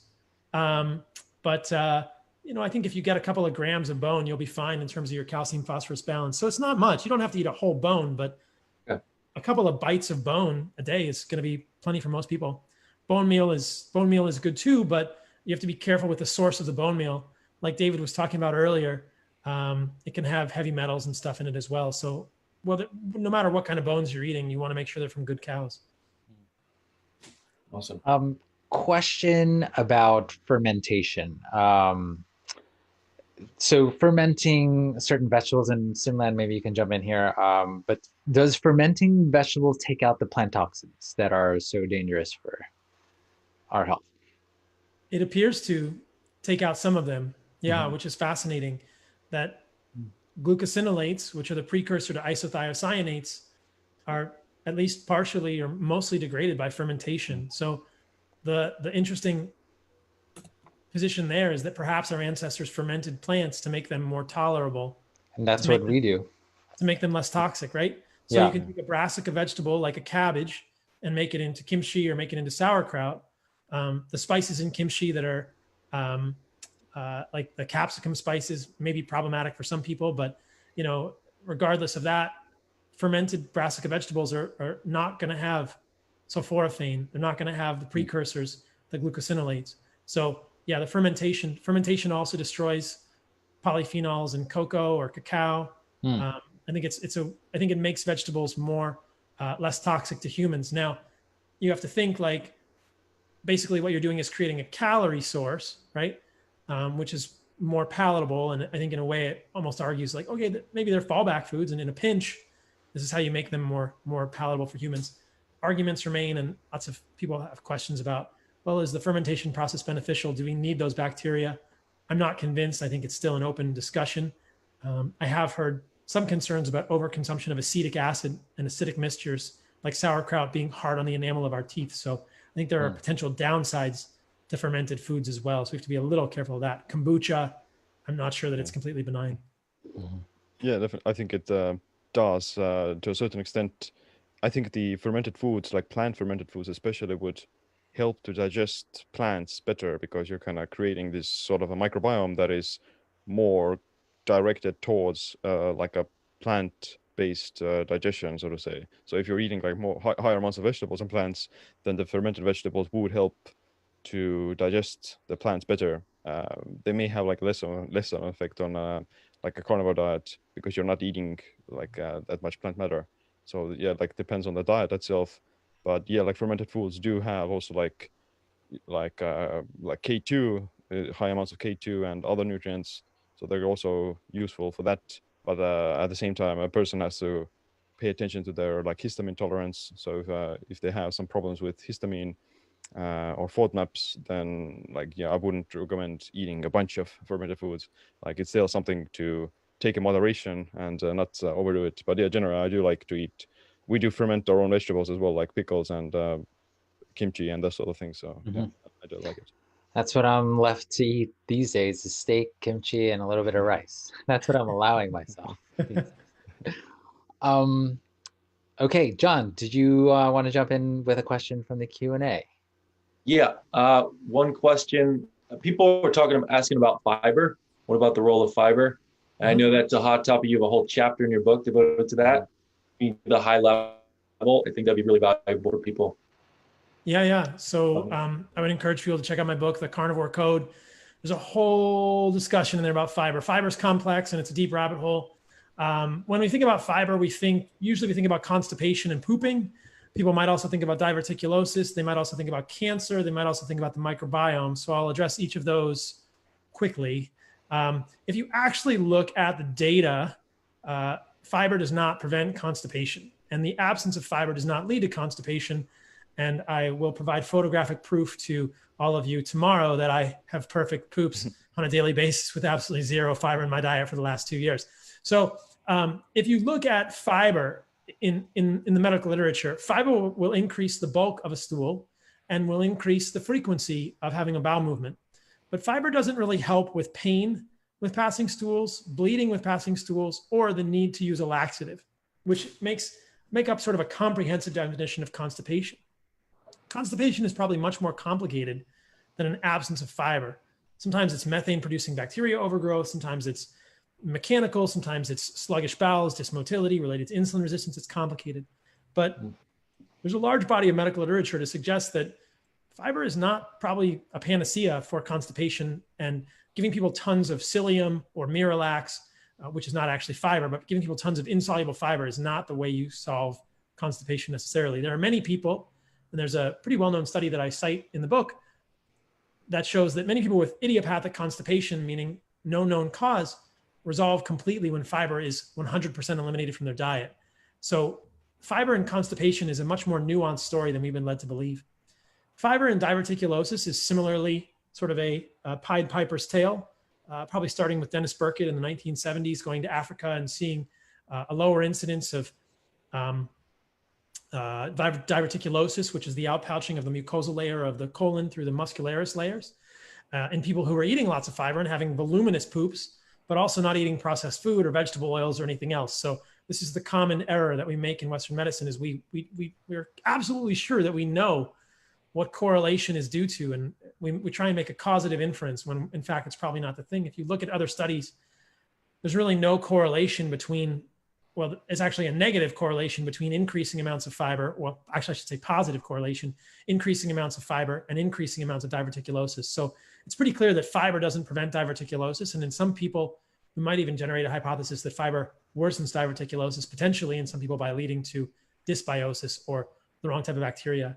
Fiber in cancer is pretty much an open and shut case. There were a series of studies published in the New England Journal of Medicine and other journals from 99, 2000, and 2001, showing that despite increasing fiber in fruits and vegetables, despite increasing fiber in a cereal supplement, there was no change in the recurrence or incidence of pre-cancerous lesions in the colon called adenomas by colonoscopy series of over, I think, probably total over 8,000 patients. One of those studies got extended for 8 years. They did 8 years of fiber inclusion, and they still saw no improvement in the recurrence of cancer with fiber. So eating fiber doesn't prevent cancer in the colon, and the absence of fiber, we can't say that that leads to cancer in the colon either. The last one is probably the most challenging. It's the microbiome. And I think that this one, again, is a little nuanced because people will say, don't you need fiber for short chain fatty acids? And the answer is a resounding no. There are many short chain fatty acids that can be produced without fiber in the colon. And there's evidence that even animal products like our favorite collagen can also be fermented into short chain fatty acids. Short chain fatty acids are butyrate, propionate, acetate, things like this, isobutyrate. They're used by the cells of the colonic epithelium, the large bowel, for fuel. So if we're eating a ketogenic diet, we can also use beta hydroxybutyrate from the bloodstream for those cells. And indeed, when butyrate moves across the membrane of colonic epithelial cells, it turns into beta hydroxybutyrate in those cells. If we're not eating a carnivore diet or we're not eating a ketogenic diet, then there are many things in our diet that can turn into these short chain fatty acids that can activate the same receptors as butyrate Isobutyrate can do the same thing. Protein can do it, and collagen can do it. So the idea that plant fiber, that cellulose, hemicellulose, lignins, gums, things like this are needed to make short chain fatty acids is a myopic view.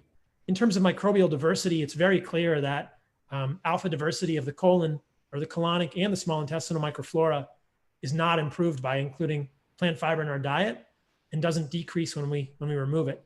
There's actually a 7-day study at Harvard University looking at a totally animal-based diet with no fiber, and there was no change in the alpha diversity of the microbiome of those people. Most will say, oh, that's not enough time, but we know the microbiome shifts pretty darn fast, and 7 days is almost an eternity when it comes to a dietary shift in the microbiome. So to not see any change in the alpha diversity suggests, fiber doesn't change the alpha diversity of our diet, of our microbiome.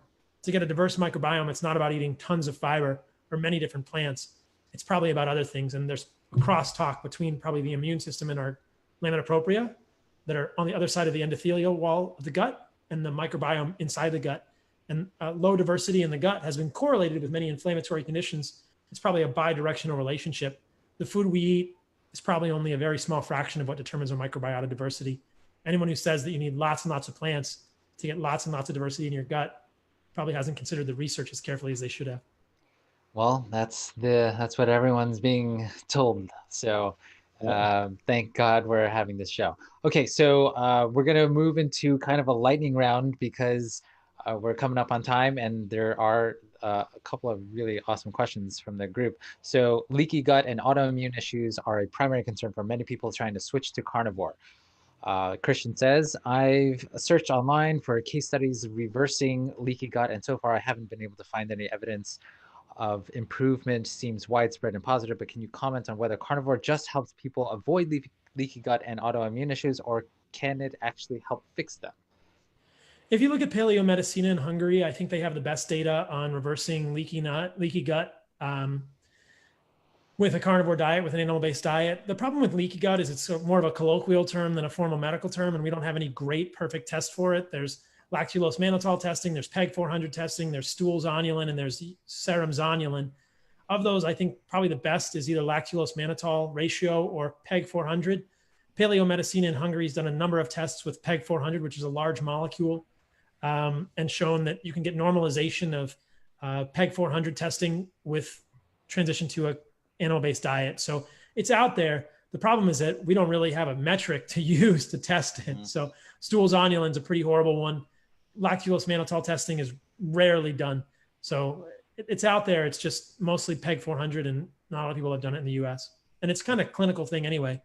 If you see resolution of the clinical symptoms, then you can say, oh, well, things are probably getting better. Or resolution of GI symptoms. Cool. Question for Seamland. Would it make sense to sleep biphasic to allow more deeper sleep for less time to decrease atrophy to skeleton system? I do know that, or I read articles saying that we've come from a biphasic sleep kind of model, and then ever since the advent of modern culture, when the candle was invented, people are staying up later, then the whole sleeping like 8 hours came to light. But before that, before we had candlelight, we were all sleeping 2 phases. Yeah, like there is maybe some reasons to think that we weren't used to sleeping only like 8 hours a night all the time, because that wouldn't really make sense if you were to sleep in like the savannah. So there probably is some form of this biphasic aspects that we did in the past, like maybe just sleeping for 4 hours a night, then staying up a little bit, like guarding the campfire or whatnot, and then having like at least some naps during the daytime.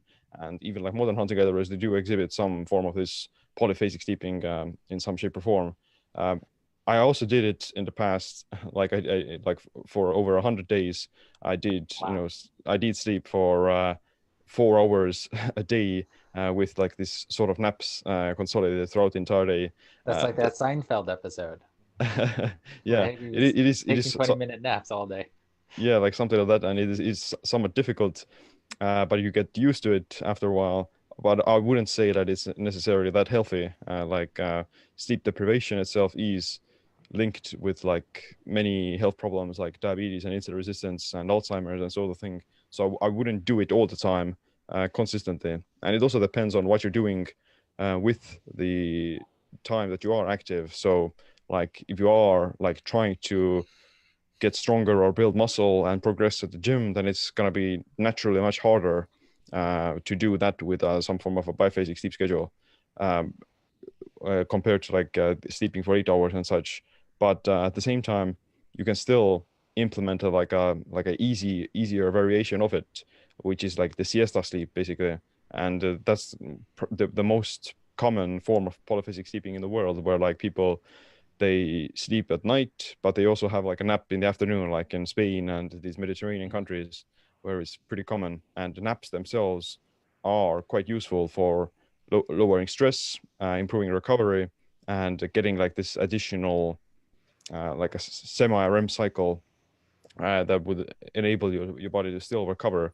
And you do need, like, if you were to sleep only for like 8 hours a night or like around that time, then you would go through approximately 3 to 5 REM cycles, and that's probably the amount you do need per 24-hour period. And you could dissect them into different parts of the day, that you don't necessarily have to have all those REM cycles in a linear fashion right after each other. You could have like 2 REM cycles at night and 2 REM cycles a day or something like that. So it's not inherently damaging to do this sort of a biphasic sleeping, but it's still somewhat harder to pull off completely. Okay, John, do you want to ask the final question? Yeah, I got a question from Christian in Miami. Are there nootropics like ashwagandha or holy basil? This is for Dr. Paul, or even supplements that you would recommend, even if a carnivore diet is part of the lifestyle he adopts? Are there any, I guess, general question, any supplements you would recommend if you're doing carnivore? I guess it would depend on if it's carnivore-ish or nose to tail carnivore, right? Maybe. You know, I'm a minimalist, and I sort of believe that everything comes at a cost. And I think nootropics are no different. I think that if we're under a high stress situation and we want to use a nootropic like caffeine or huperzine A, it's going to have a cost, and we should just be aware of that. I think in terms of supplements, I think, are there any supplements that I believe are valuable for humans long-term? I think that it depends what we consider to be a supplement. I think for a lot of people, organ meats are supplements, and that would be a great supplement. Collagen might be a supplement. Maybe Redmond real salt, or, you know, a well-sourced mineral salt is a supplement. But other than that, I don't think that humans really need it if they're constructing the diet properly. So I think that that's how I feel about it. And I like having the least number of supplements possible.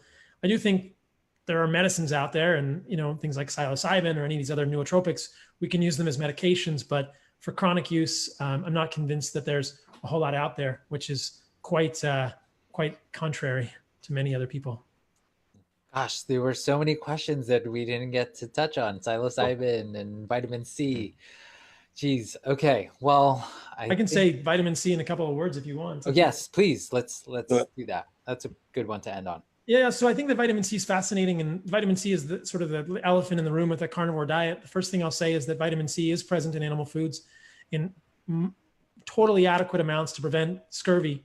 And there are many studies to show that humans only need maybe 10 milligrams or less per day of vitamin C to prevent scurvy. Now, the question then becomes, is more vitamin C than is needed to prevent scurvy beneficial for humans from an antioxidant perspective? Vitamin C does a number of things in the human body. The most commonly referenced one is regeneration of glutathione at the aqueous layer of the cell membrane.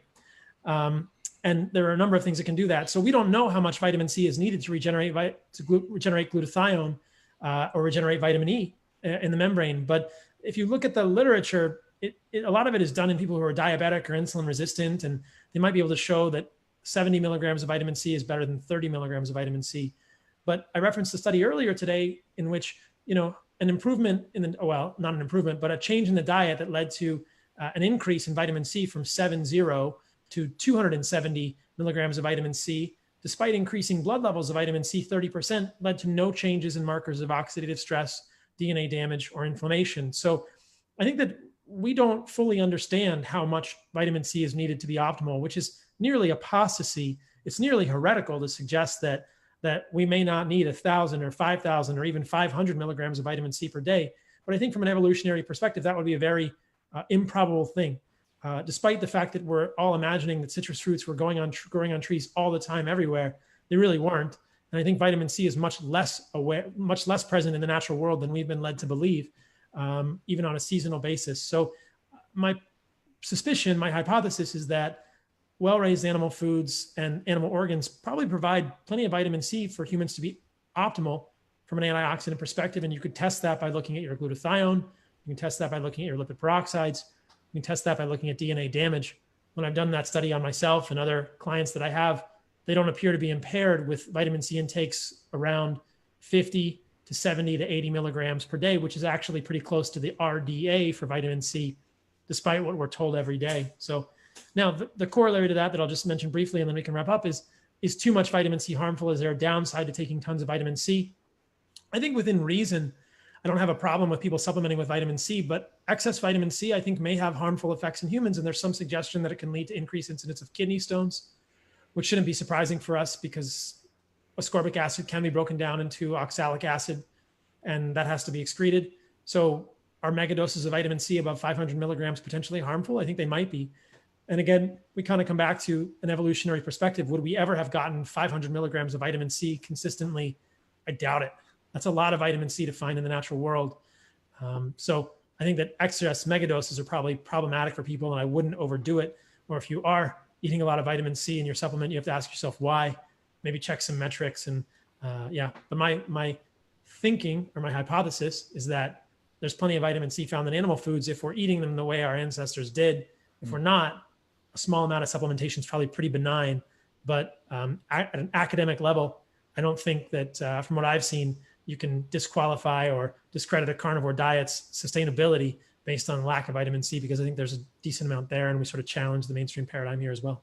And that the vitamin C competes with glucose in assimilation, and because there's no glucose around, you'll be able to get away with less. That theory I don't actually believe has been proven, the glucose ascorbate antagonism theory. I think that whether we're eating a carnivore diet or eating a ketogenic diet or eating a diet with carbohydrates in our diet, we're going to have essentially the same amount of glucose in our blood, or similar amounts. Certainly if we're eating a lot of carbohydrates, especially processed carbohydrates, we may get postprandial glucose spikes that are pretty high. But most of the time, those of us that are insulin sensitive are going to have about the same amount of glucose in our blood. So I'm not totally convinced the glucose ascorbate antagonism theory works. I just think that what we do know is that if you're insulin resistant for any given amount of vitamin C intake, you will use less of it. You will assimilate less of it, and your cells will have less of it. So if you are insulin sensitive, I think it's quite possible that you may need less vitamin C. And again, I have no problem with moderate supplementation of vitamin C, but I would caution people against megadosing of vitamin C. All right, cool. Thank you so much. I'm so grateful for you, Simland, and Paul, for you guys coming on and dropping this knowledge. So can you, yeah, exactly. Do you want to share with our group how can people follow you? And yeah. So if people want to follow me, you can check out my book, The Carnivore Code, at thecarnivorecodebook.com. It's on Amazon. This is the preprint copy. This is the first copy that ever got printed. You can check out my website, which is carnivoremd.com. All my socials are listed there, but they're all at carnivoremd. Cool. And Seam.